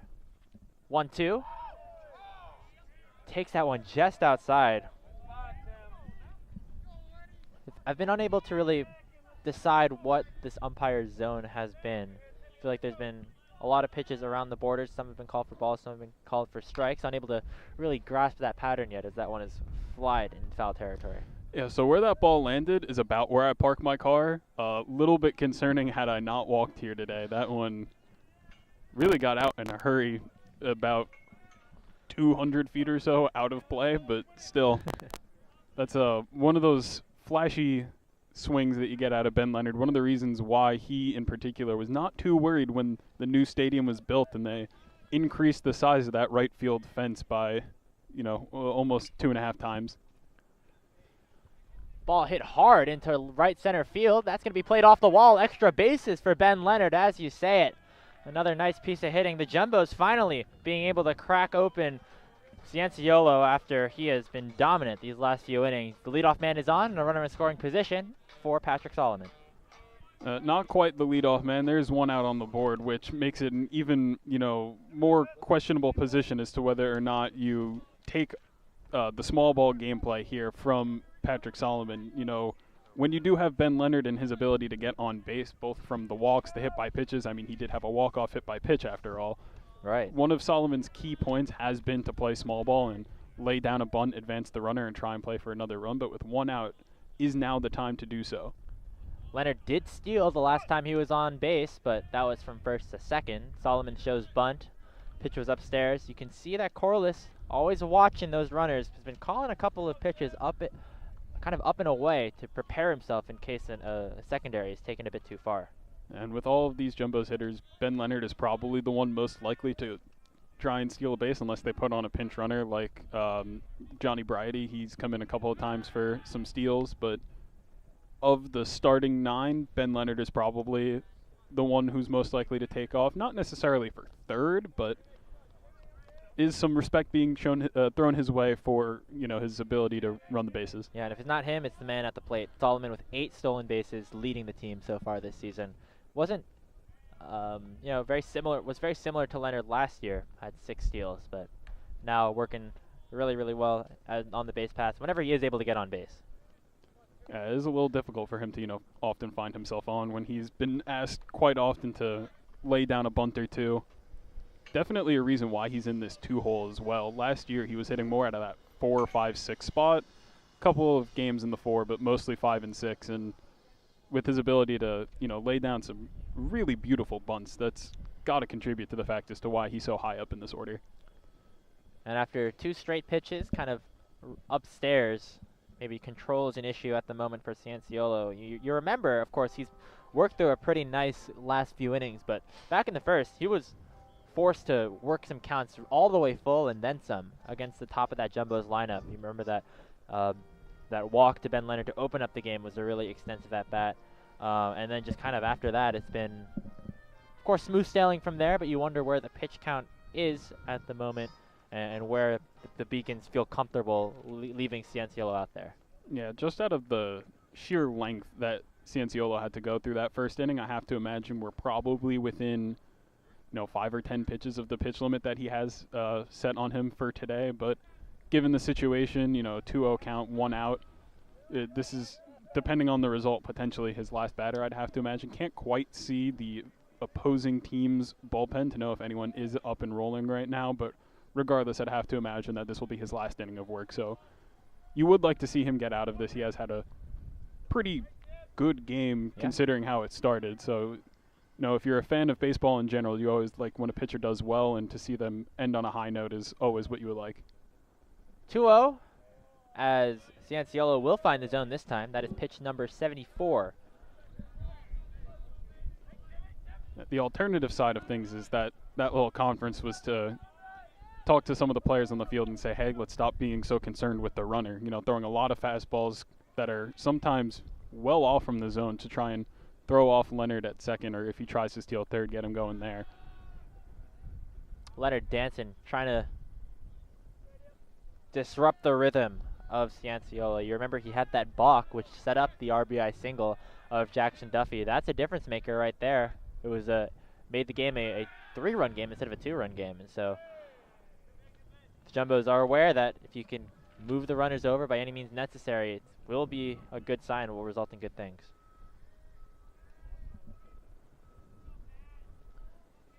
Second straight move over to second. 2-1 count to Patrick Solomon. Leonard will go, pitch a ball, and the ball gets past the third baseman, and that is going to be a run coming in. Leonard gets there well in time. Metzdorf unable to grab the pick from Corliss, and that is a run scored. Again, just the Jumbos causing disruption on the base paths, and score now 4-0. Just by watching the way that, the Jumbos bench was kind of operating and the way that their base coaches were also, acting, I'm not entirely sure that the plan was ever to let Leonard run there until they started showing him so much attention. With the fear of it, at some point you do have to throw a pitch, and opportune timing there from the Jumbos and the decision makers. Good time for a steal. Solomon takes one at the letters for strike 2. Count will go full with 1 away. So I believe you can chalk that up as a stolen base for Leonard, and then an advance on an error. Ball popped up into right field. Another long run for Jimenez, but he's unable to get to that. Another extra base hit for the Jumbos. 2 straight doubles into the right side of the outfield. And right back where we started, runner on second base. A nice piece of opposite way hitting there from Patrick Solomon. He is one of those hitters in this Jumbos lineup where, as much as he does show off all assets of his game in, bunting, stealing, he is and always has been first a power hitter. I mean, you just have to think to last year's home opener where it ended on a Patrick Solomon walk-off grand slam to left center. And it's that kind of power that he brings to the plate every single time that he's up at bat, and right there using it to go the opposite way, playing that one off of the fence. It is, 20 feet shorter in the right field corner, but still able to muscle that one out there and stand-up doubles back-to-back for the Jumbos. And with the amount of attention that they were giving Leonard as a stolen base threat, you did mention it, Andrew. Solomon does lead the team in stolen bases. I wonder if they're going to pay him the same close attention and whether or not he'll end up making a move for third. You'd already see a really big secondary lead as Zerli kind of half-heartedly checking him at second. Jimmy Evans up to the plate, had that RBI single with the runner on second. That runner was Leonard back in the first. Swing and a miss, 2-1. And that's it's just, of course, another really good sign out of Patrick Solomon, who entering this game was just hitting .205 on the year. Had a couple of good games in California, but you can see these players starting to warm up before they enter conference play, as again you see Cianciolo continuing to check that runner.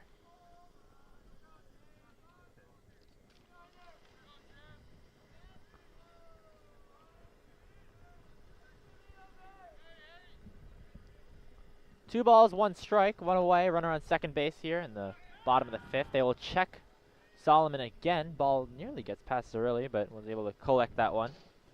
The second time in a row now that the pickoff attempt has been a little awry there.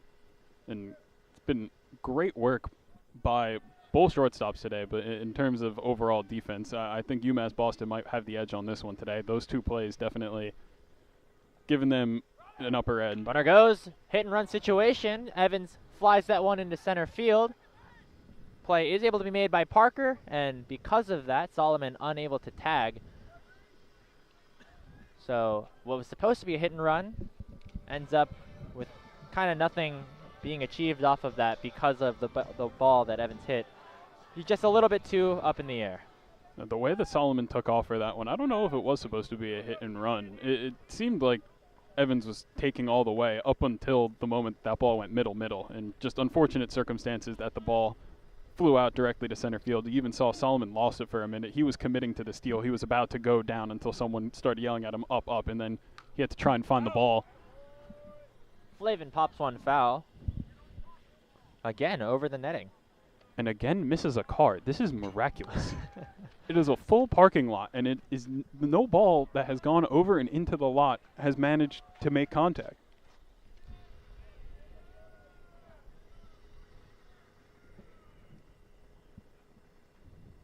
Pitches upstairs, 1-1. You know, Andrew, with the amount of these foul balls that have gone into the parking lot, I wonder whether or not I should revive from the dead the parking lot game. You got to remind me what the parking lot game is again. So last season, as we've alluded to, the netting was not to the length that it is now, where it extends past both teams' dugouts.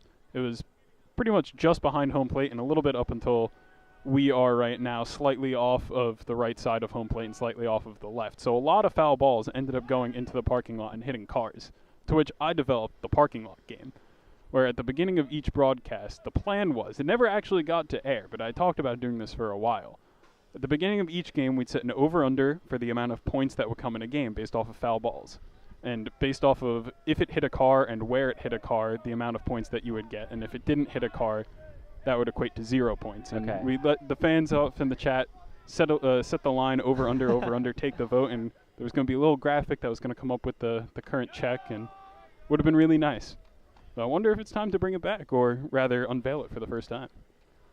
Flavin strikes out for the third time today, as that will be the end of the fifth inning. A run does come around thanks to back-to-back doubles and a couple of stolen bases and some other shenanigans out of the defense of the Beacons.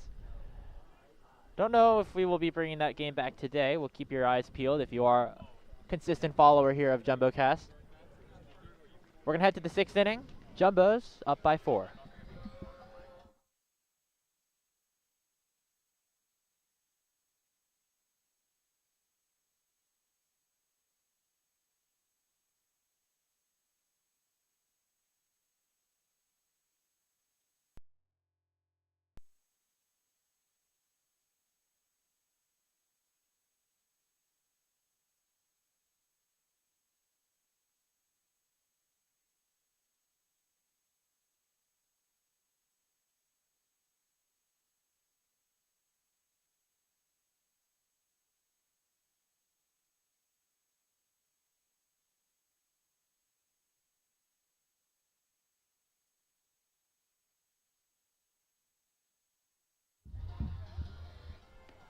Entering the sixth inning in this non-conference game between the Tufts Jumbos and the UMass Boston Beacons, Gavin Brown, after a scoreless fifth, will come out for his second inning of work, and he'll have to face the top of the lineup for the Beacons. It'll be Parker, Morrison, and Metzdorf to try and break this game open, get some runs on the board for this Little East Conference team. Parker is 1 for 2 today. The center fielder had an infield single and then a strikeout in the third. We'll take that pitch in there for strike 1. We'd like to thank Jordan Berg for joining us for these last couple of innings. Unfortunately, has to run to class. And it'll just be me for the time being. Of course, stay tuned for our 6th inning showdown featuring our director, Ethan Ito. Should be a lot of fun here. The Beacons, very interesting mascot name. We'll get into that in a little bit. The 1-1 in there for strike 2.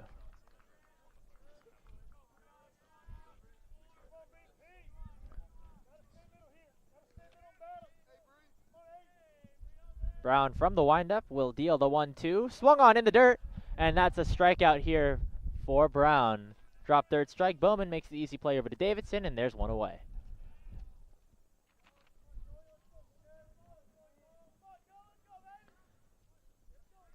So with Parker retired for the second time today, we'll send things over to his freshman teammate, Morrison. Joey Morrison has had 2 strikeouts today.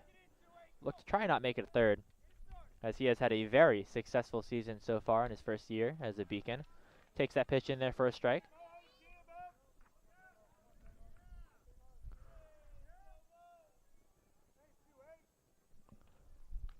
Swing and a miss, strike 2. I mean, Morrison has been very successful at the plate, not only in terms of his ability to get the bat on the ball, but also so far early on, ability to walk actually has a very good on-base percentage. Entering today, 5 walks, so reaches base at a 42.9% clip. It's an 886 OPS when you factor in its 457 slugging.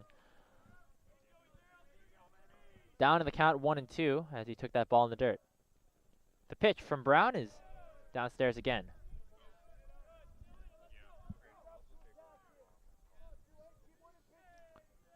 Count is even at 2, 1 away. Beacon's trying to get a runner on for the heart of their lineup. The lefty deals. Right on the outside corner. Saw Bowman hold that pitch in his glove for a little bit longer than he normally does. Wanted to just confirm with the umpire that that was in fact the call that he made. The count is now full with 1 away. The payoff pitch. Swing and a miss, strike 3. 2 straight strikeouts here for Gavin Brown as there are quickly 2 away to open up the 6th frame.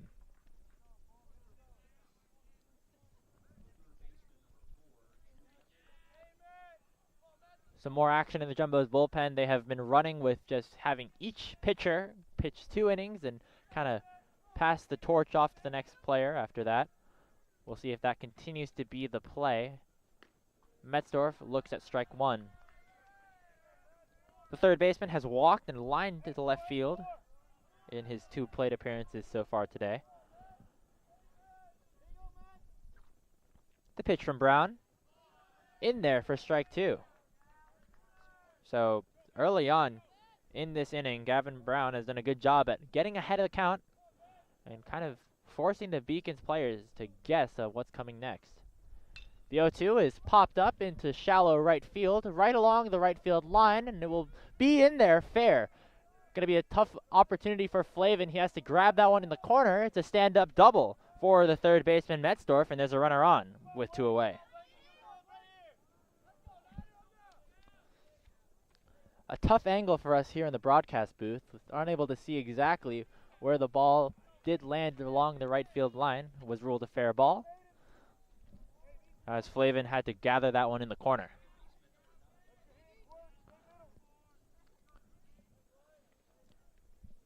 Beacons with an opportunity here with the runner in scoring position. They have Blake coming to the plate.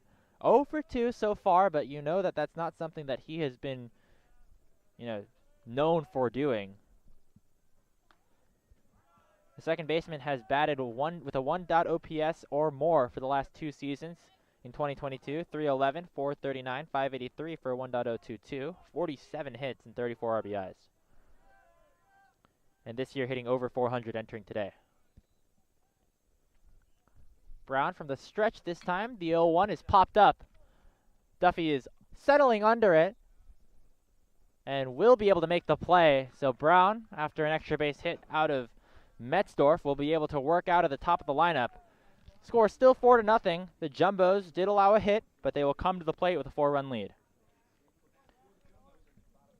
As we head to the middle of the 6th inning, it is time for one of our favorite segments on JumboCast coverage of Division III baseball, the 6th inning showdown. I brought along a special friend, Ethan Ito, has been directing the game so far throughout the day. Ethan, how's it going? Oh, hello. It's going well. Great weather out. Better weather than the past couple games we've worked.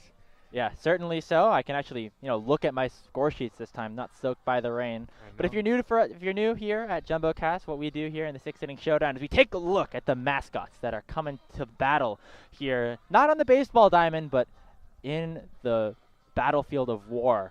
The Tufts Jumbos coming in here, facing off against a very unusual mascot. Tell us a little bit about these Beacons, Ethan. So when I first found out that the mascot for UMass Boston was the Beacons, I was a little bit confused. I'm not gonna lie. Had to do some research on and some theory crafting on how exactly a beacon would take down an elephant. Um, and you know, obviously, as you see on the graphic up here, the weapon of choice of the beacon would be a bright light. And I did a little bit of looking into how much light it would take to blind an elephant, because that would Oh. probably be the most So you did your effective way. research. Oh yeah, I did.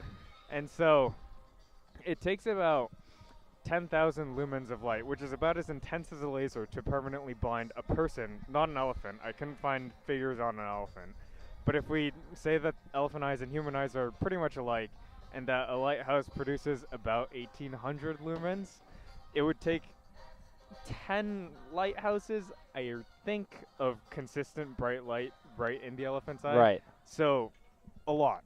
So not necessarily the most efficient use of the offensive power of the beacons, but clearly their defensive power is just immense. I mean, take a look at the height and weight. 75 feet stands the lighthouse in Boston, which I believe the beacons are named after.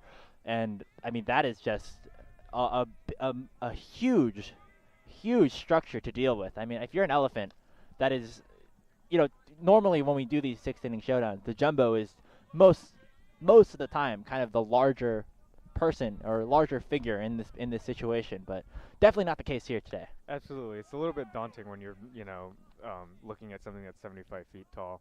But you also got to keep in mind, the jumbos honestly only really have to take down the base. And so it is doable. It's not impossible. Are they able to, would they use their feet to kick down the rocks? Is that what the situation would be? I Or think is it their tusks? either the feet or the tusks. I don't really know what is most effective at taking down, man-made structures. Davidson sends one down the right field foul line, out of play. Then to the bottom of the 6th inning. As we wrap up our discussion about this 6-inning showdown, I feel like this would be a bit of a stalemate, Ethan. And let me tell you why. It's just really hard to break down a structure like that. I mean, you would need a whole army of elephants, like aligned to the Carthaginian army in the Punic Wars, to even make a dent into a structure that large. I mean, that is just my kind of guess going into this, but maybe you have a different opinion. I think you have a pretty good point. I mean, I don't really see what a lighthouse would do to, aggravate an elephant or a herd of elephants into attacking it. Never mind the process that it would take to take one down. And I don't really see why a lighthouse would have reason to provoke the elephant. Connor Davidson works a walk. That is going to be it for our 6-inning showdown. Thank you, Ethan, for joining us. Thank you very much. As we continue play here in the bottom of the 6th, a pinch runner entering the game as Davidson did work that walk to lead things off in the 6th. It will be Owen McKiernan, the freshman outfielder, has gotten some good opportunities, both as a pinch runner and also as an outfielder.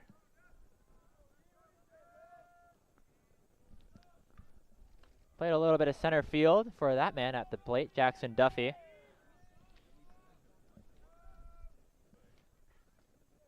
McKiernan does have a steal on the year recorded.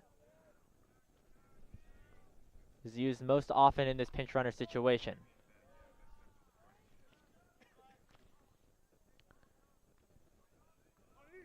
Duffy, with his 3rd at-bat of the day, had that RBI single that knocked in 2 in the 1st and popped up to the shortstop in the 4th.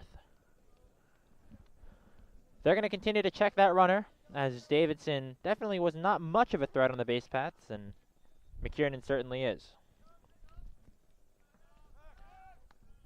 Cianciolo continues to remain on the mound.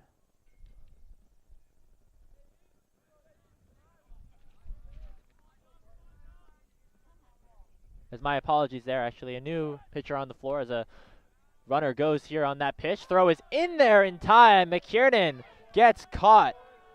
A huge throw out of out of Craig Corliss, as there is now one away.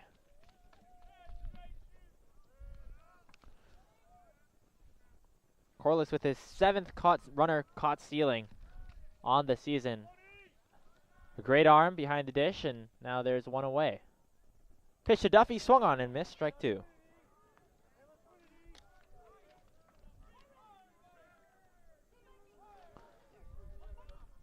Two balls, 2 strikes. New pitcher on the mound is Herrera for the Beacons as that pitch is fouled back right around us. And once again, dodging a car. We are very lucky today as the Vehicle Owners Association that have gathered here today at Saul Gittleman Park. 2-2 to Duffy is swung on again, popped up this time in fair territory. Which infielder will call it? It will be the third baseman Metzdorf, and there's now 2 away.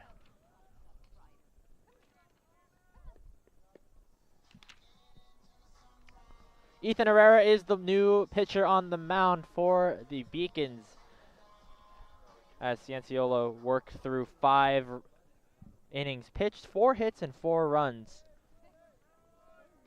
Herrera with 6 appearances on the season, 9.2 innings pitched with 10 strikeouts. Does have a save on the year as he'll look to try and hold things here at 4 on the side of the Beacons. Connor Bowman comes to the plate, his 3rd time today as well. Has a walk and a fly out here in this game.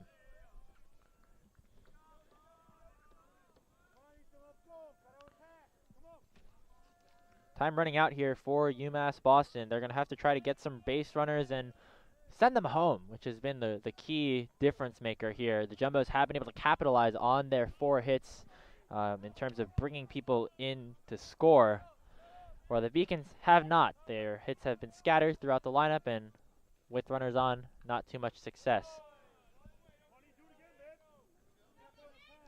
Bowman takes a strike. Count 3-1. Herrera trying to work out of this 6th inning without anything going over as Bowman will line that one deep into right center field. Going to be a tough play. Diving and making the catch is Parker. What a play. Diving and making the play. Bowman can't believe it. He was rounding second, headed towards 3rd. And the freshman center fielder for the Beacons robs an extra base hit off Connor Bowman. That is the end of the 6th inning. A brilliant play by the freshman outfielder. As we head to the bottom of the head to the top of the 7th inning, score 4-0.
Breon Parker, the center fielder for the Beacons, getting a hefty congratulations as he made his way back into the dugout.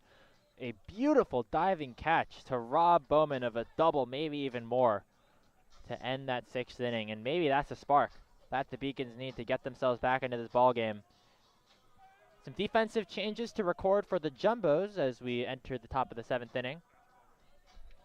Moving into right field is Owen McKiernan, and instead of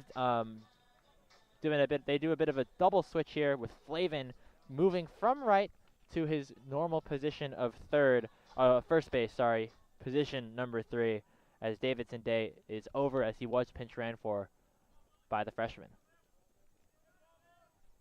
If you think back to last year's matchup between these two teams, it was a very similar case of how things ended up going, but kind of the opposite way. It was UMass Boston who got off to a quick lead, and the Jumbos who had to work themselves back from a 5-0 deficit early on. Of course, a little bit less time for UMass Boston to get that through, but they have definitely the pieces to get it done. It is Palma, Zerilli Jr., and then Corliss. The three due up for the Beacons. The pitcher entering the game, as we have mentioned, is Liam Wilson. He's going to give that ball up down the left field line, and that is a fair ball sailing into the corner. Leonard's going to have to pick that up. Going over to second is Palma, and a leadoff double for the Beacons as they are looking to get things going here in the 7th.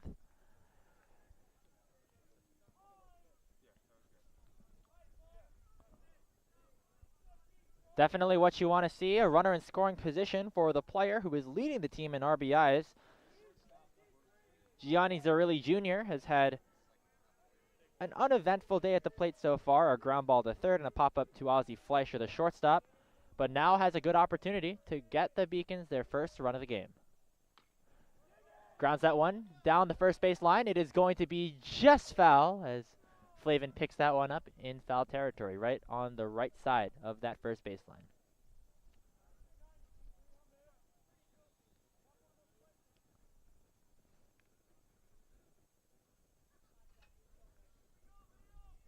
Liam Wilson, the pitcher, in for the Jumbos. Junior out of Darien, Connecticut, has had 2 outings so far this season, both in California. Most recently, a 1-inning scoreless outing with a strikeout against Chapman. The appearance before that, not as good. 3 earned runs, 5 hits, and 1 1/3 versus Whittier. You're hoping for more of the latter, less of the former if you're a Jumbos fan. Zerilli Jr. takes a strike, count now 1-1. Palma at first base has not recorded a steal so far this season or last.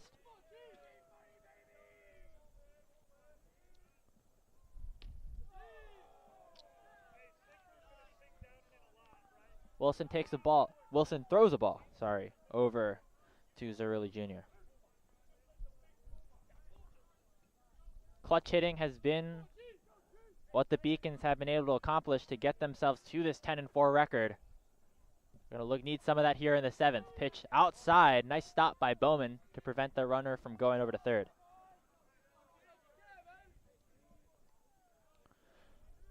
So 3 balls, 1 strike. Already a hitter's count once again for the RBI leader of the Beacons. Wilson going to have to work himself out of a bit of a jam after giving up that leadoff double from Palma.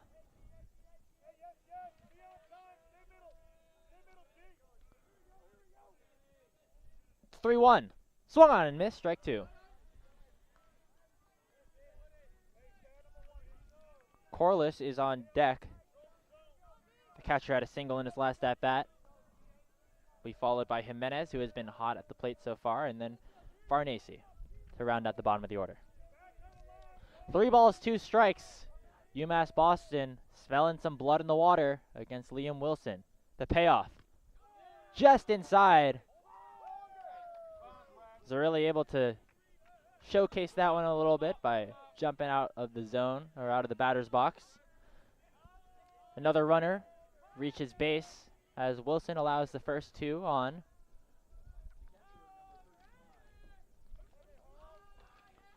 And already some changes now potentially being made as a conference is had between the coaching staff of UMass Boston.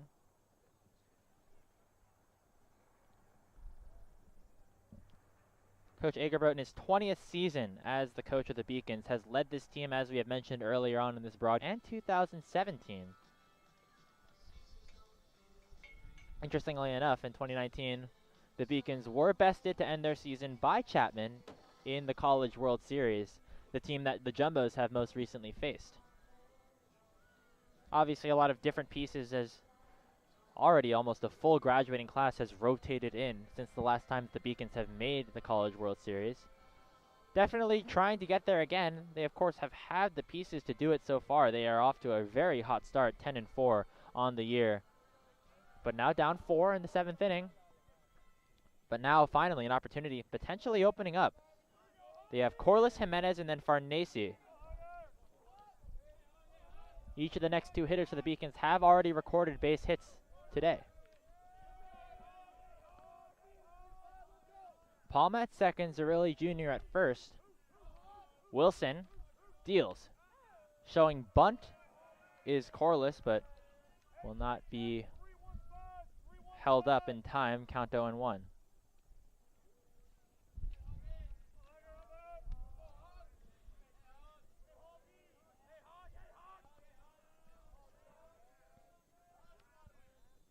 The 0-1, swung on and grounded over to shortstop. Fleischer unable to make a play at second. Instead, will fire over to Flavin. 1 out recorded, but the runners do advance.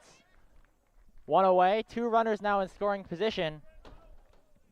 And Mariano Jimenez, who has been one of the hottest hitters so far for the Beacons, is going to come to the plate with an opportunity to knock some runners in. Jimenez with a double and then a hard hit fly ball to left field. So 2 really nice pieces of hitting so far out of the righty. Sophomore getting a nice opportunity this season, is looking to grow on top of his already impressive repertoire. Hitting .270 entering today. Scored 9 runs. It was used as a pinch runner as a freshman last year. Still very fast.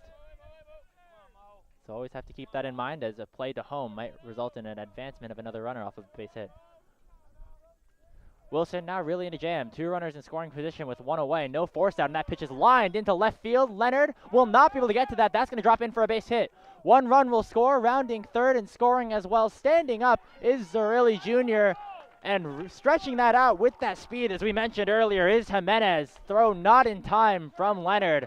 An RBI double out of the 8-hole from UMass Boston, as they finally get on the board and cut the Jumbos' lead in half.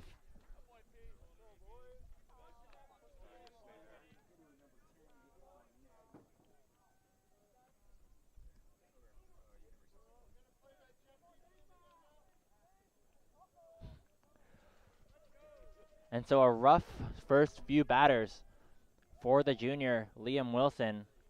Coach Fagg is going to take the ball from him after just 4 batters being faced. Of course, the damage was done by the Beacons. They had the opportunity, and they certainly capitalized. And what a performance today out of Mariano Jimenez. 2 for 3 with 2 doubles and 2 RBIs. Responsible for all the runs knocked in so far for the Beacons. And there's going to be a pitching change already for the Jumbos.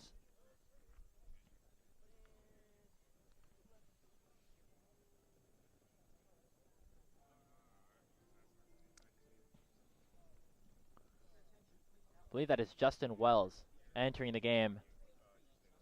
So the Jumbos want to close this one out. They're bringing upon one of the relievers that has been very successful for them throughout this season.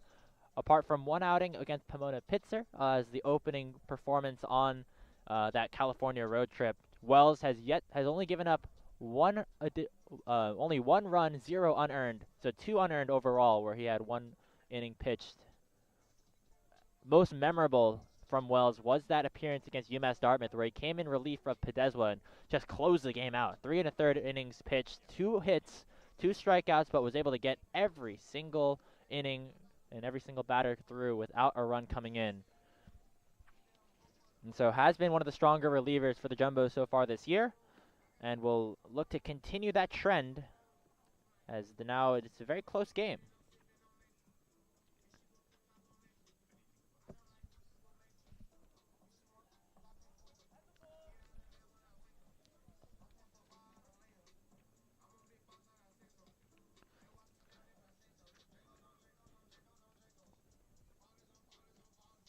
So Liam Wilson's outing, unfortunately for him, goes double, walk, ground out, double, and 2 runs coming in. So not the greatest out of his 3rd appearance of the season. Jumbos have to reach deep into their bullpen again, as they will pull out the lefty Wells to try to get through the 7th and potentially beyond.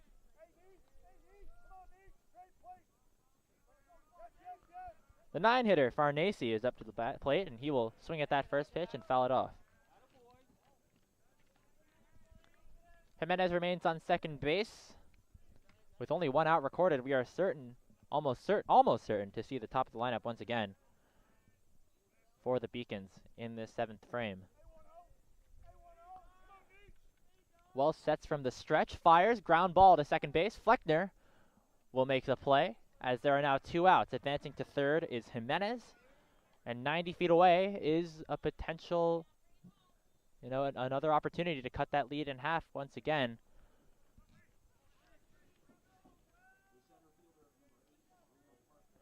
Breon Parker comes to the plate, has had an infield single and 2 strikeouts so far, but he has, again, just been really, really good his freshman year.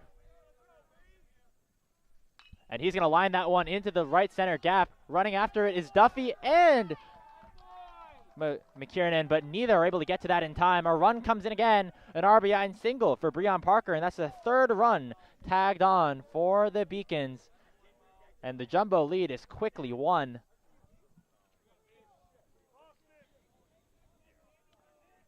Just perfectly placed in the gap in right center field. McKiernan and Duffy both running to it, but neither able to get there in time.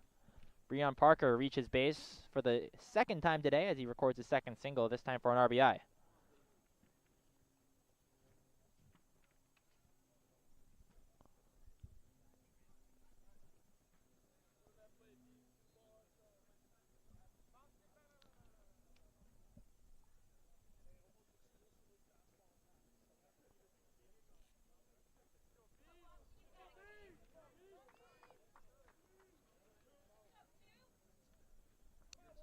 Runner on first base. The lead run, I should say, for the Beacons is coming to the plate, and it is a pinch hitter for them.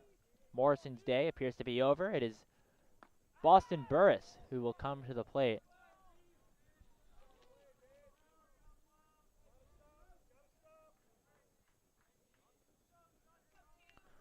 A fitting name for the Beacon player. Burris, a sophomore out of Highland Village, Texas. Slashed 226, 338, 264 for a 600 OPS in 2022. Has played 8 games almost exclusively as a pinch runner.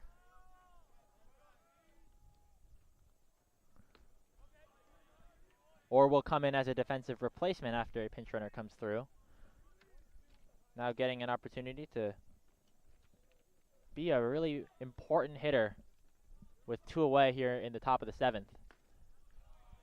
Pitch from Wells is in there for a strike. Betzdorf on deck. Jumbos would prefer to get to the heart of this order without any base runners on. Wells deals, pitch, grounded to second. Fleckner has to make the play. Burris fast but not fast enough, as that will end the top of the 7th. But a great offensive outburst from UMass Boston. The Beacons put up 3 off of the RBI hits out of Jimenez and then out of Parker. 3 runners score, 7 hits now to 4 in terms of the Beacons, but they still trail the Jumbos 4-3. We're here to stretch. We'll be back in this bottom of the 7th. The Jumbos looking to bounce back.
Welcome back to JumboCast coverage of Division III baseball. The Jumbos of Tufts University taking on the UMass Beacons, and this has quickly become a hell of a ball game.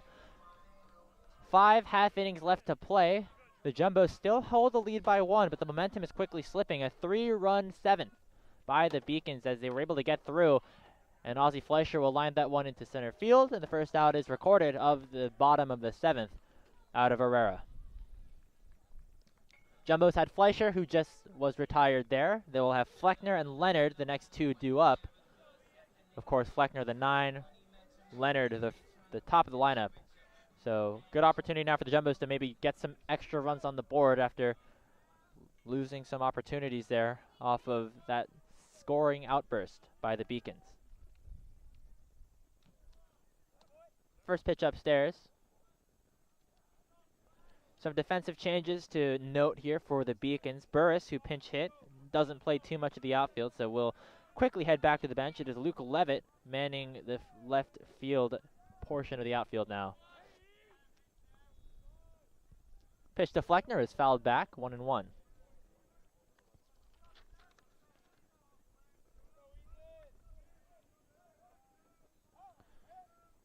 Fleckner 0 for 2 on the day, has struck out and flown or hit a foul ball pop-up to the first baseman in Palma. Pitch downstairs, count 2-1. One away here in the bottom of the 7th inning.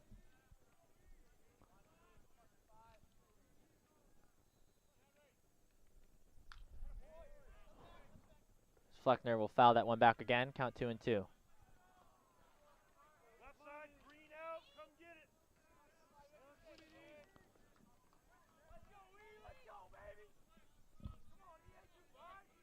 Herrera sets, no runners on, but he's going from the stretch. The 2-2 is upstairs, full count.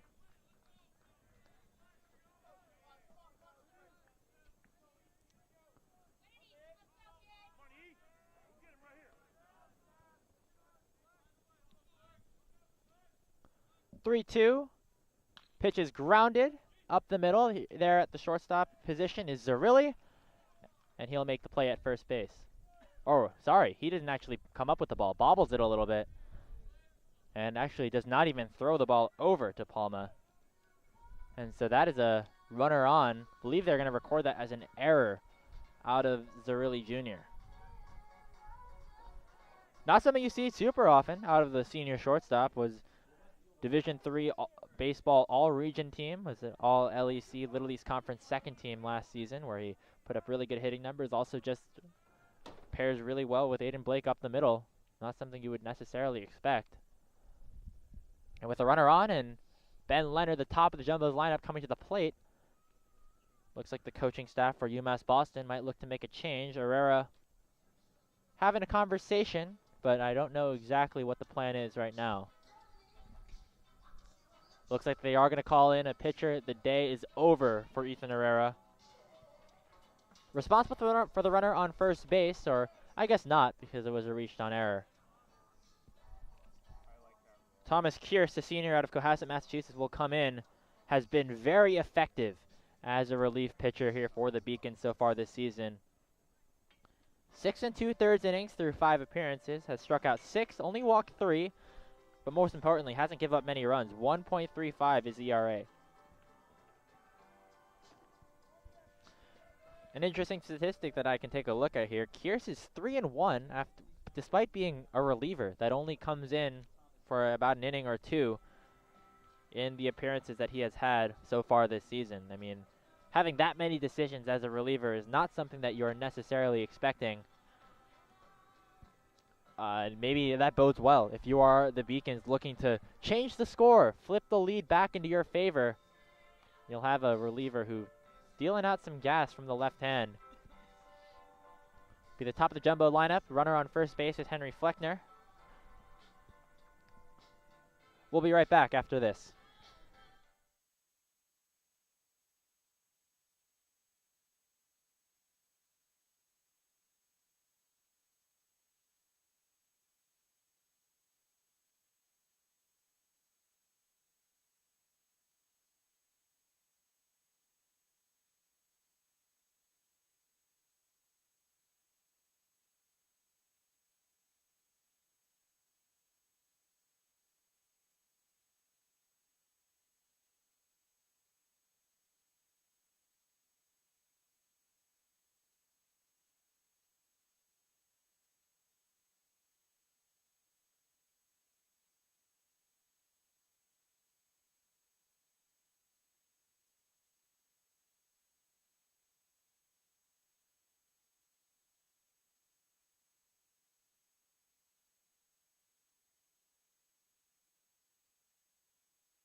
We're back here at Gittleman Park on the campus of Tufts University. Jumbos in non-conference action, their last game before NESCAC play begins. Looking to finish this one off against the UMass Boston Beacons. New pitcher, as we mentioned before we went to break, in Thomas Kearse on the mound, the lefty. Deals some cheese, so a new look for the top of this jumbo lineup. 1-0 to Leonard is fouled back.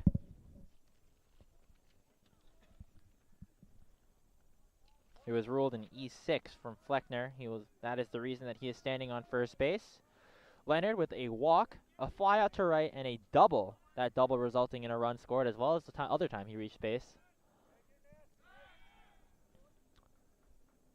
Lefty with a smooth pickoff move will check the runner at first base. Fleckner forced to go back.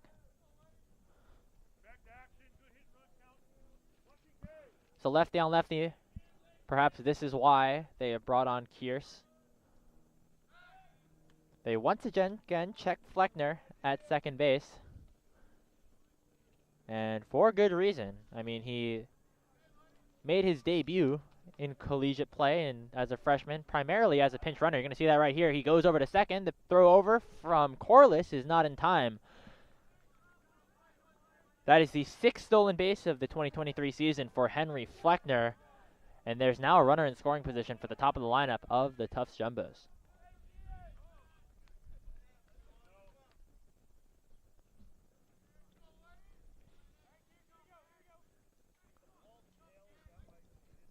One ball, 2 strikes, 1 away.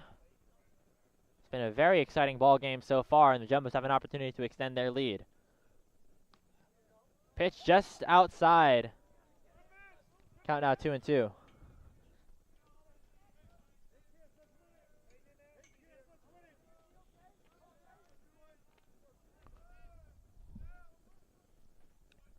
The lefty sets and fires. Leonard swings and misses. 2 away.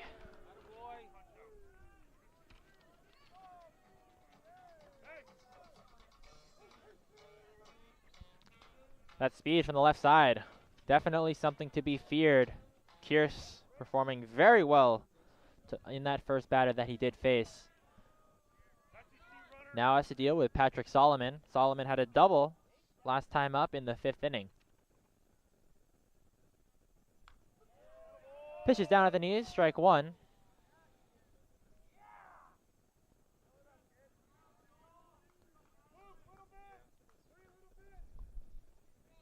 Runner in scoring position. Jumbo's looking to extend their lead with the heart of the Beacons order coming up after this.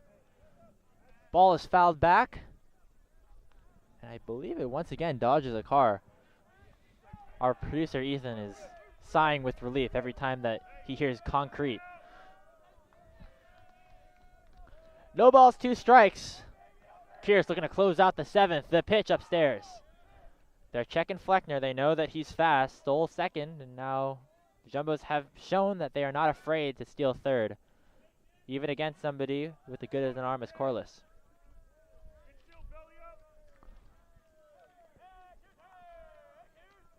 The 1-2. Pop back again. We'll do it again.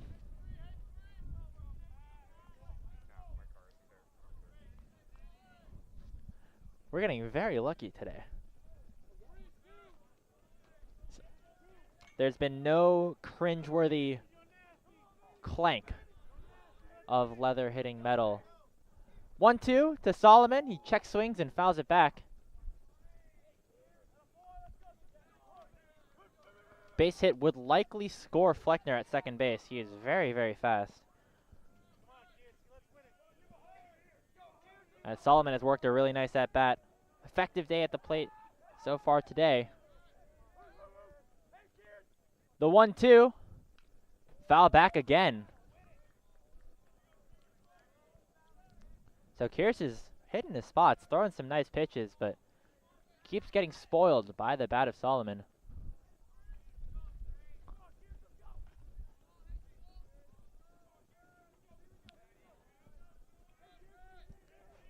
Fleckner with the lead off of second.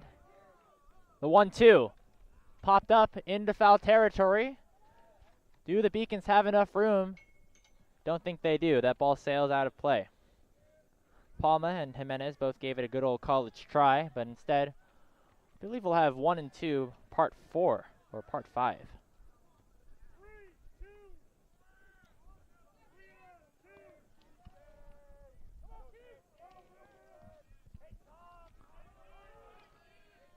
Here sets, fires, line drive, base hit into center field. Rounding third is Fleckner. He's going to score. Throw not in time, not cut off either. And going over to second is Patrick Solomon. An RBI single, and he will land at second base. The Jumbos extend their lead to 2. It's now 5-3.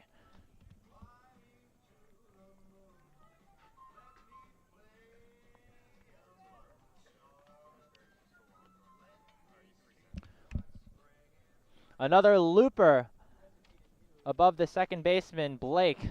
He was unable to grab that one out of the sky. And because of that, the Jumbos get a little bit of insurance with 2 innings left to play after this.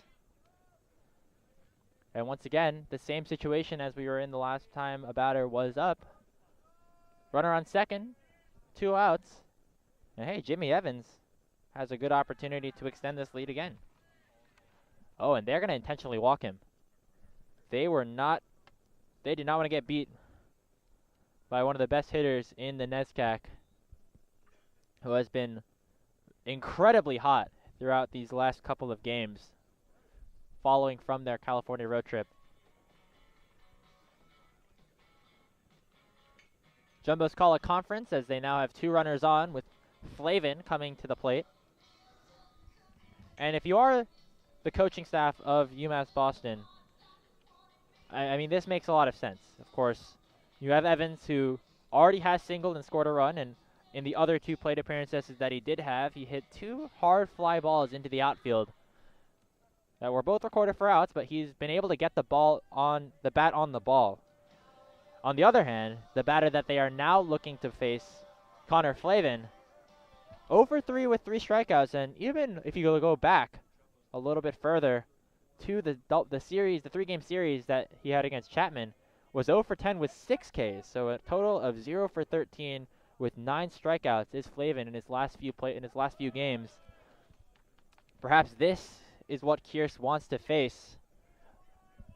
The Beacons looking to stem the bleeding a little bit, make sure that this game does not get out of hand. 0-1 is the count. They look to make another pickoff move. Solomon will be able to get back in time. A reminder that both of these base runners are quick, but with 2 outs, don't know if the Jumbos want to take that risk. Base hit would definitely be a good chance of getting Solomon in to score, and here, heck, if it even goes to extra bases, maybe Evans can get in as well.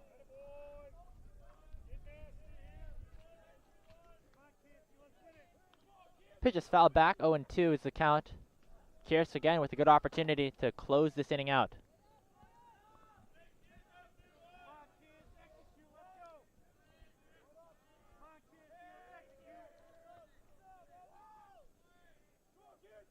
Here's the pitch. Check swing. Did he go? No, he did not. Flavin was able to hold up just barely on that pitch upstairs. Count goes to 1-2. New life breathed into the cleanup hitter.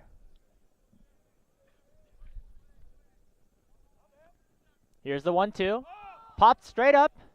Believe into foul territory, but maybe enough room in play. Diving, but unable to make the play is Palma.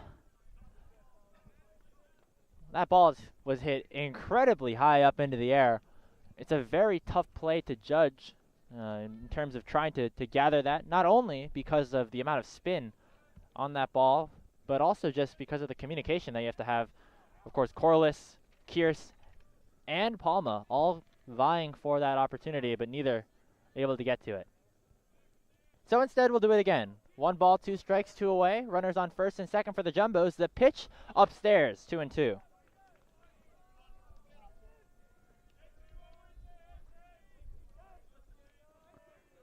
It is a 2-run lead. 2 balls, 2 strikes, 2 outs, 2 men on base. Kier steals.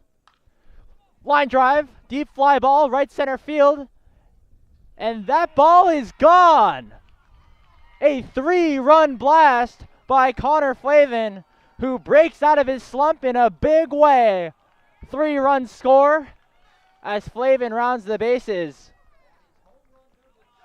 A huge dinger coming out for the Jumbos as the lead is now 8-3.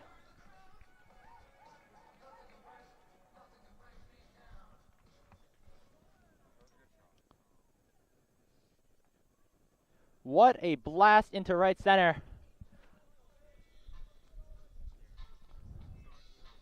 Flavin just really got a hold off of that one.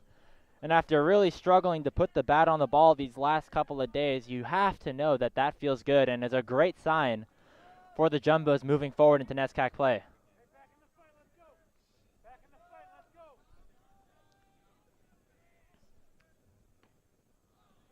Davidson takes the ball inside. And so after a 3-run 7th for the Beacons, the Jumbos answer with 4 right back. Swing and a miss for strike 1. It was the RBI single out of Solomon after Fleckner reached on an error. Then Evans with the intentional walk, and sometimes you just have to eat it. You look at the stats, that was probably the right move if you were looking to face a batter, one or the other, and Flavin made him pay.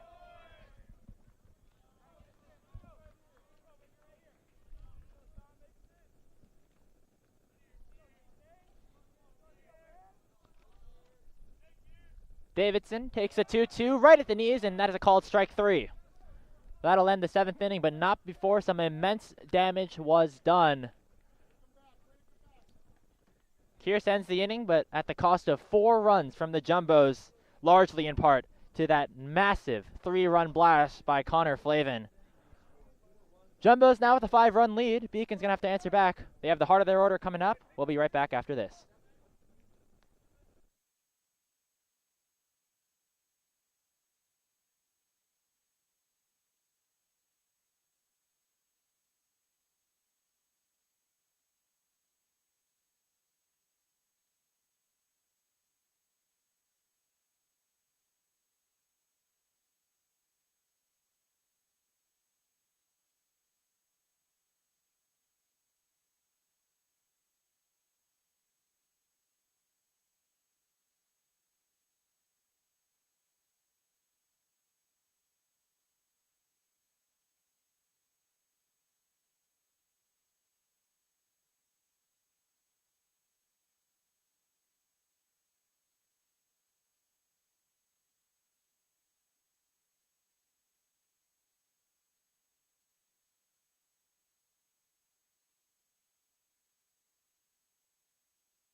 2 innings left to play between the Tufts Jumbos and the UMass Boston Beacons. I'd like to apologize for the mistake that I made there. It was Owen McKiernan who struck out to end the inning, not Connor Davidson, who was taken out of the game as a to-be pinch run for by McKiernan.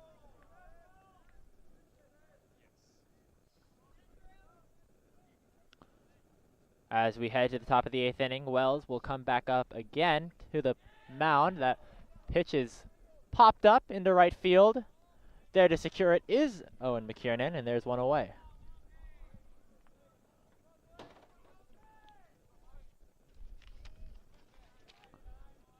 So that was Metzdorf who flew out for the first out of the inning. Will be followed up by Blake and then Palma. So the Beacons need to, again, fire back after the Jumbos extended their lead to 5. They have the pieces to do it, of course. Blake 0 for 3 today, but you know that that's got to turn around at some point.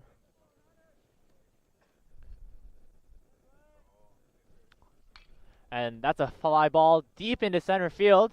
Chasing it is Duffy, but he's going to settle under it to make the play. Hard hit ball by Blake, but unfortunately just a very long out. Duffy records the putout, and there is now 2 away.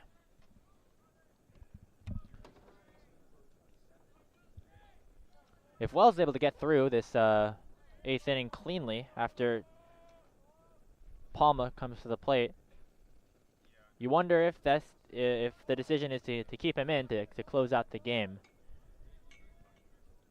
He has, of course, been able to come out in long relief appearances in the past. 3 1/3, I believe against UMass Dartmouth, actually.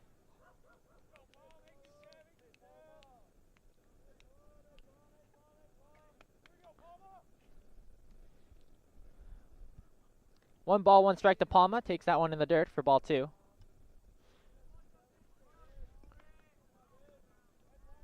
Nick Palma has a double and a run scored. Had that last inning as he was the one to lead the scoring spree, start things off for the Beacons last time around.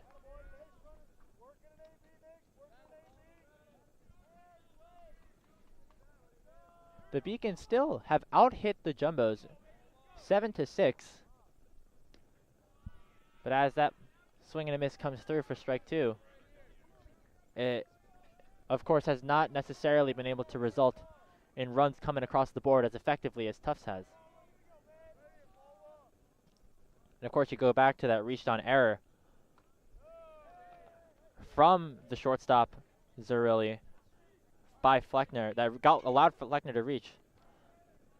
I mean, that was a big piece right there in terms of allowing for a lot more opportunities to come through. If that ground out was recorded and Leonard struck out, that's the end of the inning before Solomon even comes to the plate. And he was the one to get the scoring starting with his RBI single.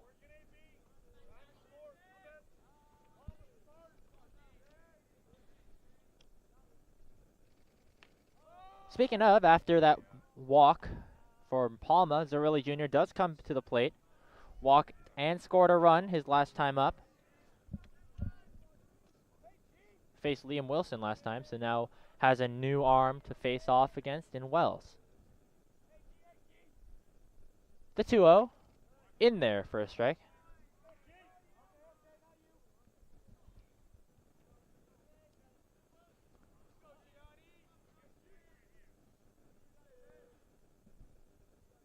Palma leads off of first. That ball is lined and unable to make the play is Solomon. That's going to bounce right behind him. That was a hard hit ball. I would expect that to be ruled as a base hit from Zerilli Jr.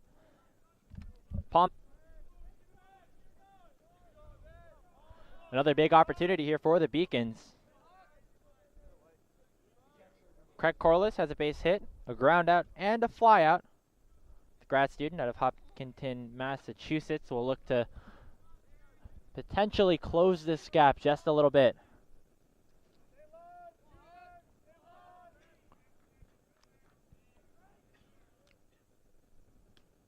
First pitch in there for a strike. UMass Boston, they put the ball in play so far. The 0-1 from Wells is downstairs.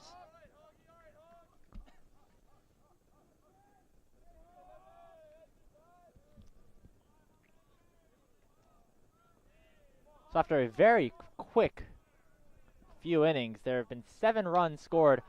And that might be another one there. A base hit into center field, rounding third, and scoring, standing up, is Palma. Reaching third is Zerilli Jr. It's an RBI single from Craig Corliss. And the game is now 8-4 in favor of Tufts.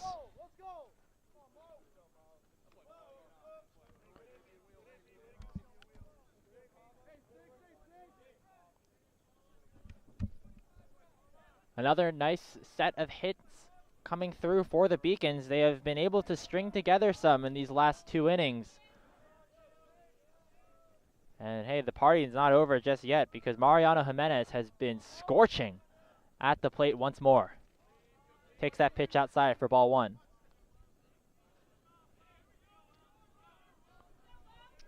Some action again in the Jumbo bullpen.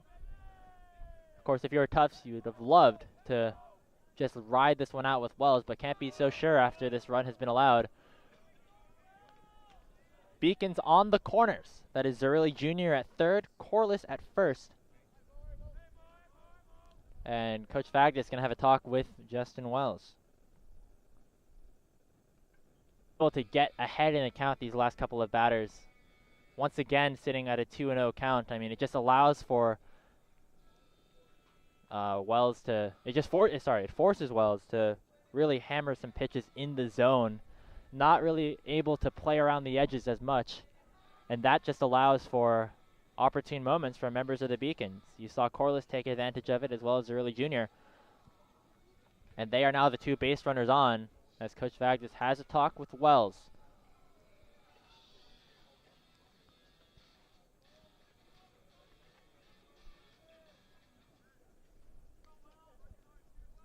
Left field. Takes ball 3. You wonder if he has the green light after all the success that he has had so far today. Of course, strike 1. Jumbos 8, Beacons 4. If Jimenez is able to reach, and Svagdis is taking a look at his bullpen, you wonder how long the leash of Justin Wells really is. And I think that's going to be it.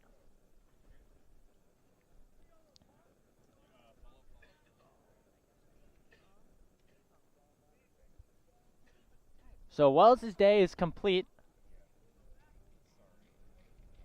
Take a look at the final line. Face 9 batters. 30 pitches is the count. 1 1/3 innings. Brendan McFall, the graduate student, starter turned reliever, will come in to try and finish this game off for Tufts. We'll be right back.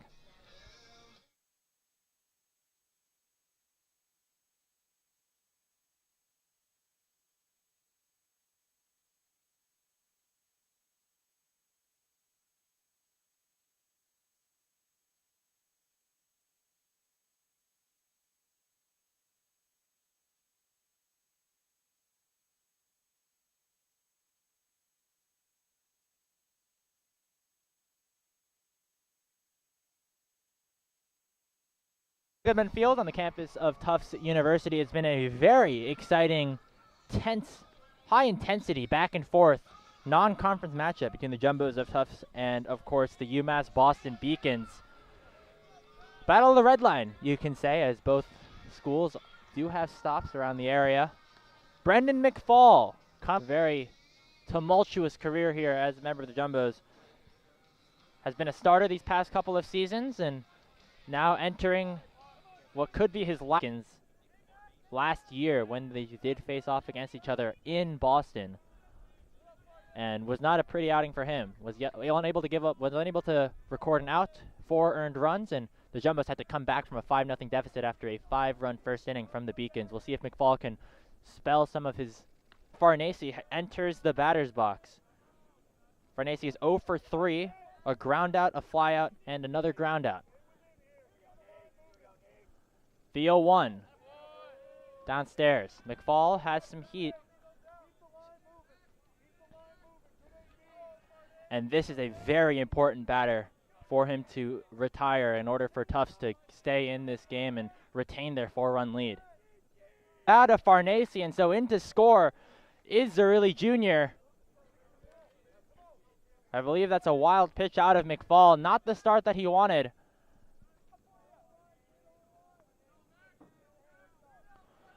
Now runners on second and third. Still the tying run is Farnese at the plate. The pitch. Right in there for a strike. Flips the batting order right back around with runners on base. Would be a very scary situation for Tufts. The pitch is fouled back. 2-2. We'll keep it right here. Corliss is at third. Jimenez at second.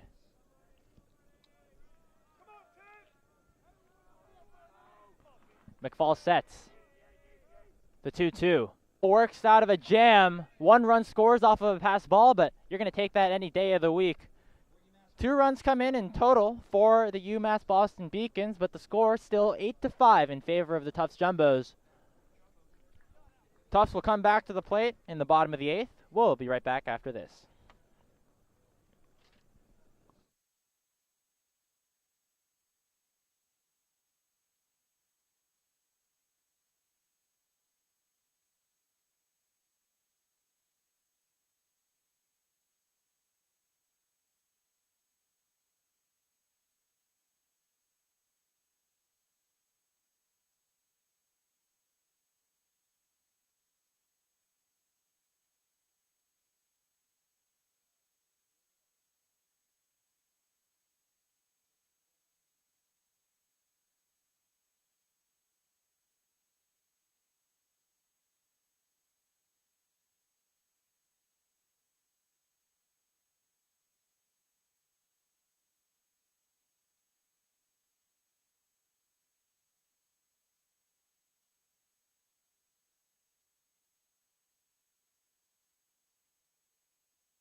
Heading to the bottom of the 8th inning, score Tufts 8, UMass Boston 5.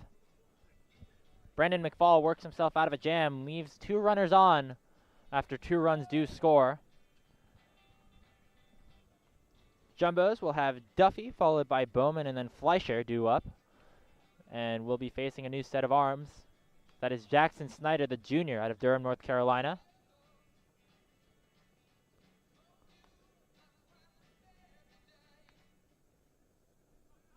Snyder has had 6 outings so far this season. 1 against William Patterson where he gave up 5 runs. But other than that, pretty spotless. Has yet to give up a run outside of that 1 appearance.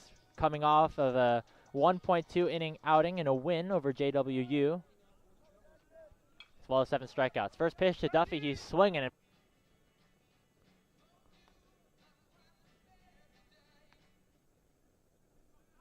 Snyder has had 6 outings so far this season. 1 against William Patterson where he gave up 5 runs. But other than that, pretty spotless. Has yet to give up a run outside of that 1 appearance. Coming off of a 1.2 inning outing and a win over JWU. Does have 8 walks in 7.2 innings pitched, as well as 7 strikeouts. First pitch to Duffy. He's swinging and popping it up into foul territory. Going to be a long run, but able to make the play without much harm is Metzdorf. That's the first out. 1 out here in the bottom of the 8th inning. Connor Bowman will come to the plate. Bowman 0 for 2 with a walk. Of course, you have to put an asterisk around that 0 for 2 because he had that crazy hit into the right center field gap that was just gobbled up by Breon Parker last time he did come to the plate back in the 6th inning.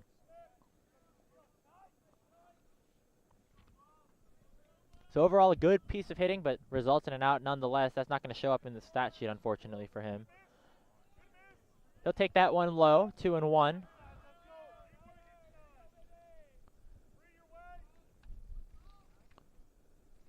Snyder upstairs.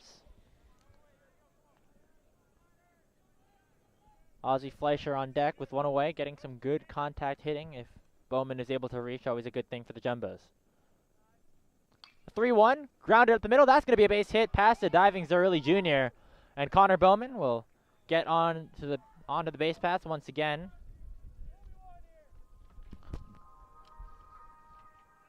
And there is a runner on. First base hit of the day for Bowman. Has that on top of a walk today. So Fleischer will come to the plate with the opportunity to potentially continue to extend this Jumbo lead.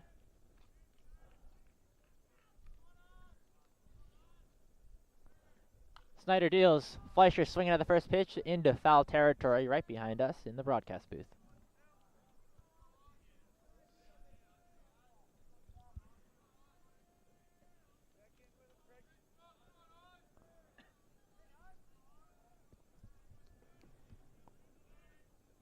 No balls, 1 strike. Snyder sets from the stretch. Bowman at first base. Pitches in there for strike 2.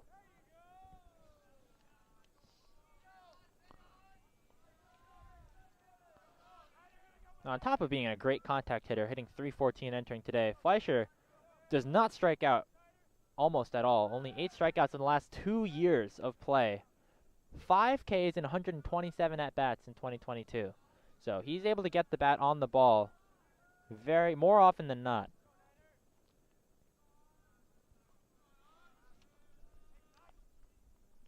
The 0-2 popped up into center field. Parker will settle under it, 2 away.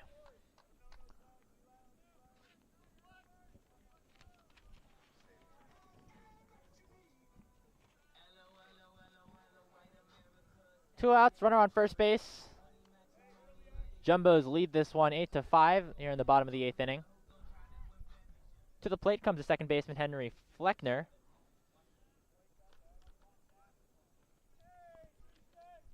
Fleckner reached on an error, and other than that, has 2 putouts as well, so 0 for 3 on the day.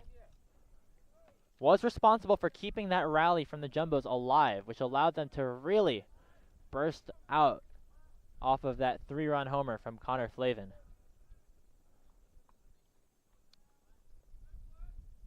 Snyder fires. Foul back.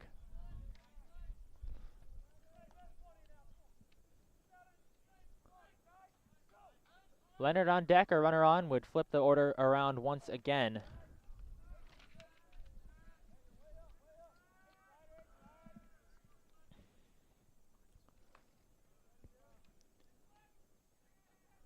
Upstairs. Beacons will have one last opportunity to tag some runs on the board and potentially keep this game moving, and luckily for them, they'll have the top of their order to do it. Check Bowman at first base. Parker Levitt, who filled in as a defensive replacement, and then Metzdorf will be the 3 to potentially face Brendan McFall.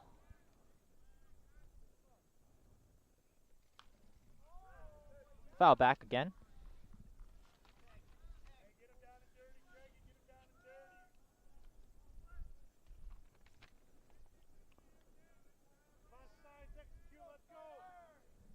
One ball, 2 strikes to Henry Fleckner. Snyder fires. Popped up into foul territory down the right field line. Running after it, but unable to get to it, is Jimenez. And that'll reset that count at 1-2.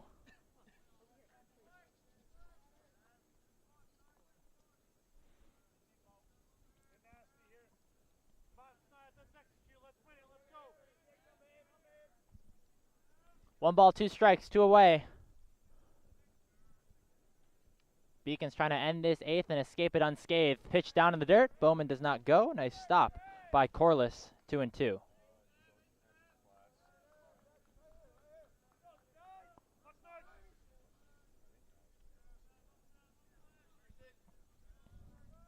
Count is 2-2. The pitch to Fleckner is grounded right across that third base line. They're going to rule that a foul ball. Looked like it bounced right over the base. The call by the umpire was that it was in foul territory. And once again, the count is at 2-2. Bowman had a nice jump on that. Was rounding second as that ball was called foul.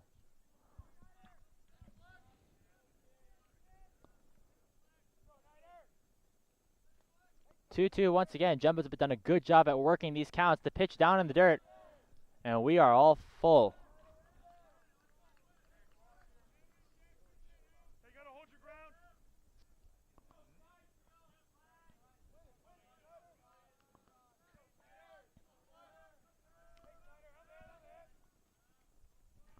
Payoff pitch. Bowman will be running. Here's the 3-2. Swung on, drilled deep into left field. Running back and not able to make the play is the left fielder. Rounding third and going to score is Bowman. A hard hit double from Henry Fleckner will get an RBI back onto the board, and the Jumbos now lead this one 9-5. Just over the head of Levitt. And Fleckner really got a hold off of that one. Everybody contributing on the offensive end for the Jumbos today.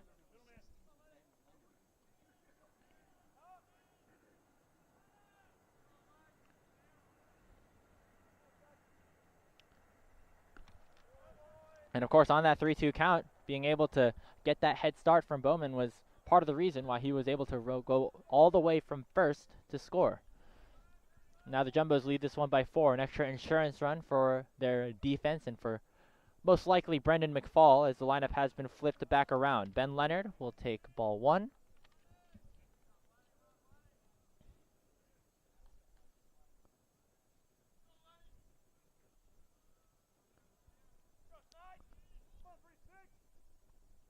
Snyder sets. Fleckner at second base. The pitch downstairs.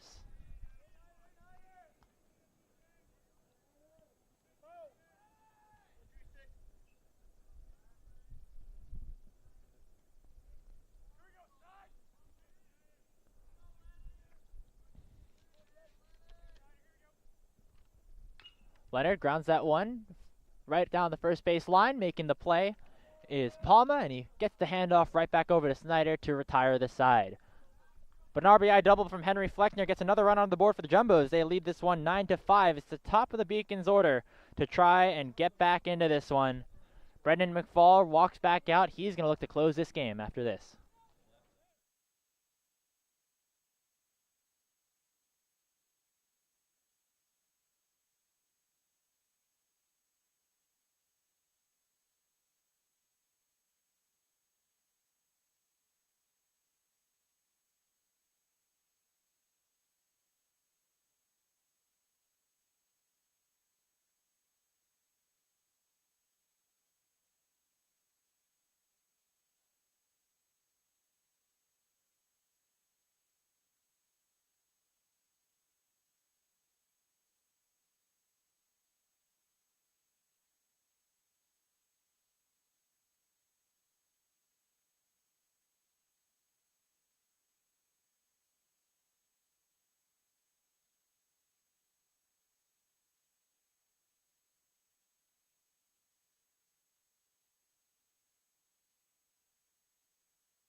Last chance for the Beacons to get some runs on the board. They trail by 4. Score Jumbos 9, Beacons 5.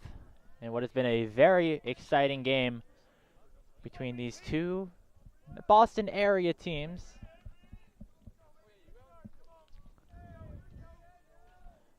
Top of the lineup for UMass Boston as they are in danger of their record falling to 10-5. It is Parker, Levitt, and Metzdorf.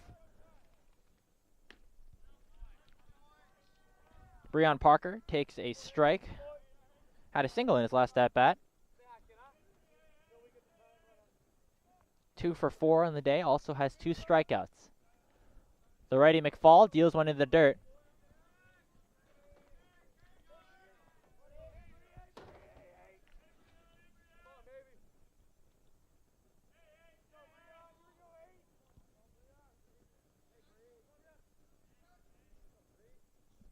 Pitch is grounded over to third base. Solomon will gather it. Going to be a tough play. Making this scoop is Flavin, and there's one out.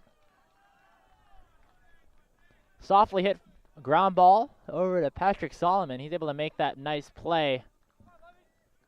Had the momentum going his way. Able to get that one over. A one hop over to Flavin. Means that there's 2 outs left for the Beacons.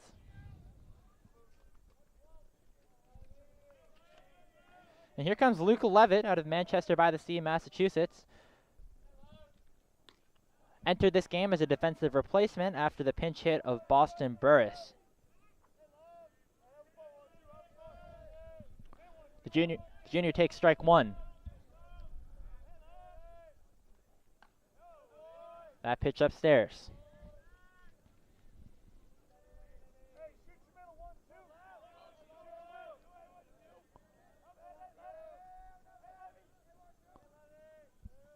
The 1-1 from McFall is downstairs.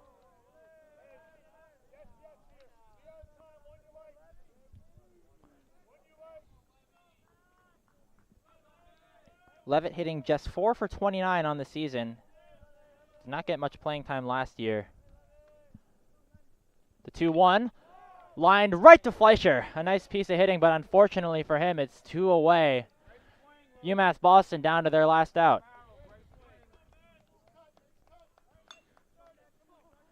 Now, this was the first time both Levitt and Parker have faced McFall. But again, dating back to last year, the man at the plate in Metzdorf is certainly familiar. The third baseman hit 2 home runs last time the Jumbos faced off, including one off of Brendan McFall in the top of the first.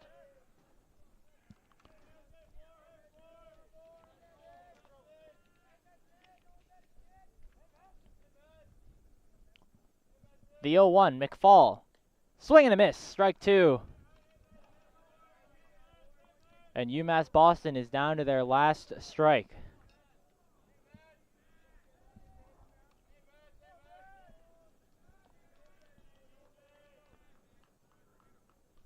The pitch. Down in the dirt. McFall didn't want to give anything good for Metzdorf to hit off of that pitcher's count. McFall gets the signs from Bowman. The 1-2. 2 away here in the top of the ninth. Checked his swing. And we'll do it again.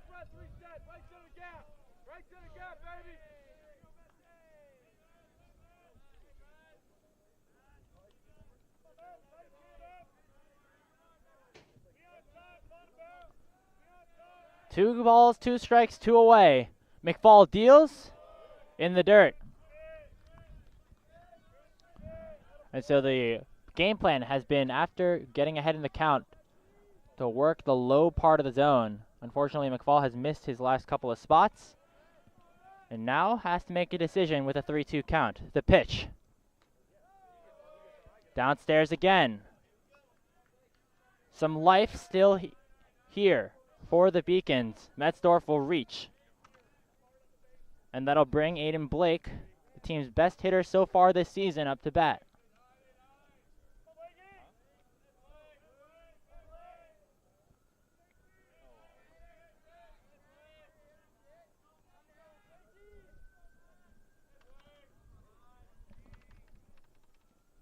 First pitch in there for a strike.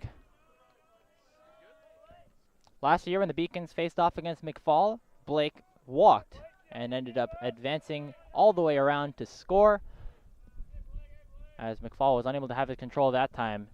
But he has certainly been locked in today here in the ninth. Strike 2, quickly 0-2 once again. Can he close the deal against the cleanup hitter for UMass Boston?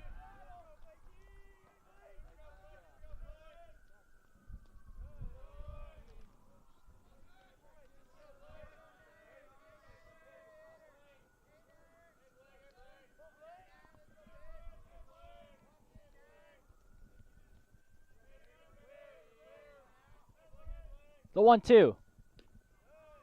Downstairs once again.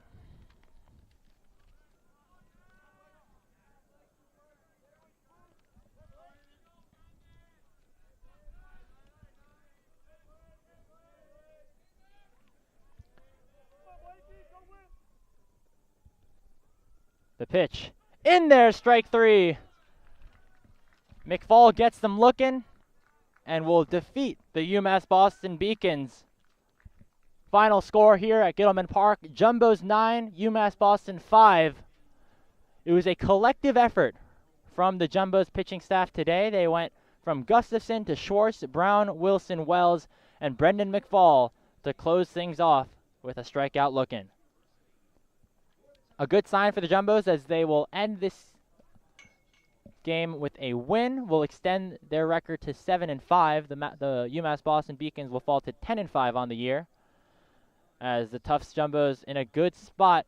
They're still undefeated at home, as they will look to continue that streak with a 3-game set as NESCAC play kicks off this weekend at Bates College. We got the first game of that series this Friday, March 31st at 3 p.m. Be right here on JumboCast, and after that, make sure to stay around as we have coverage of all of your favorite Jumbo sports teams, men's lacrosse, and 4 softball games as they will open their season at home after a very successful trip in Florida.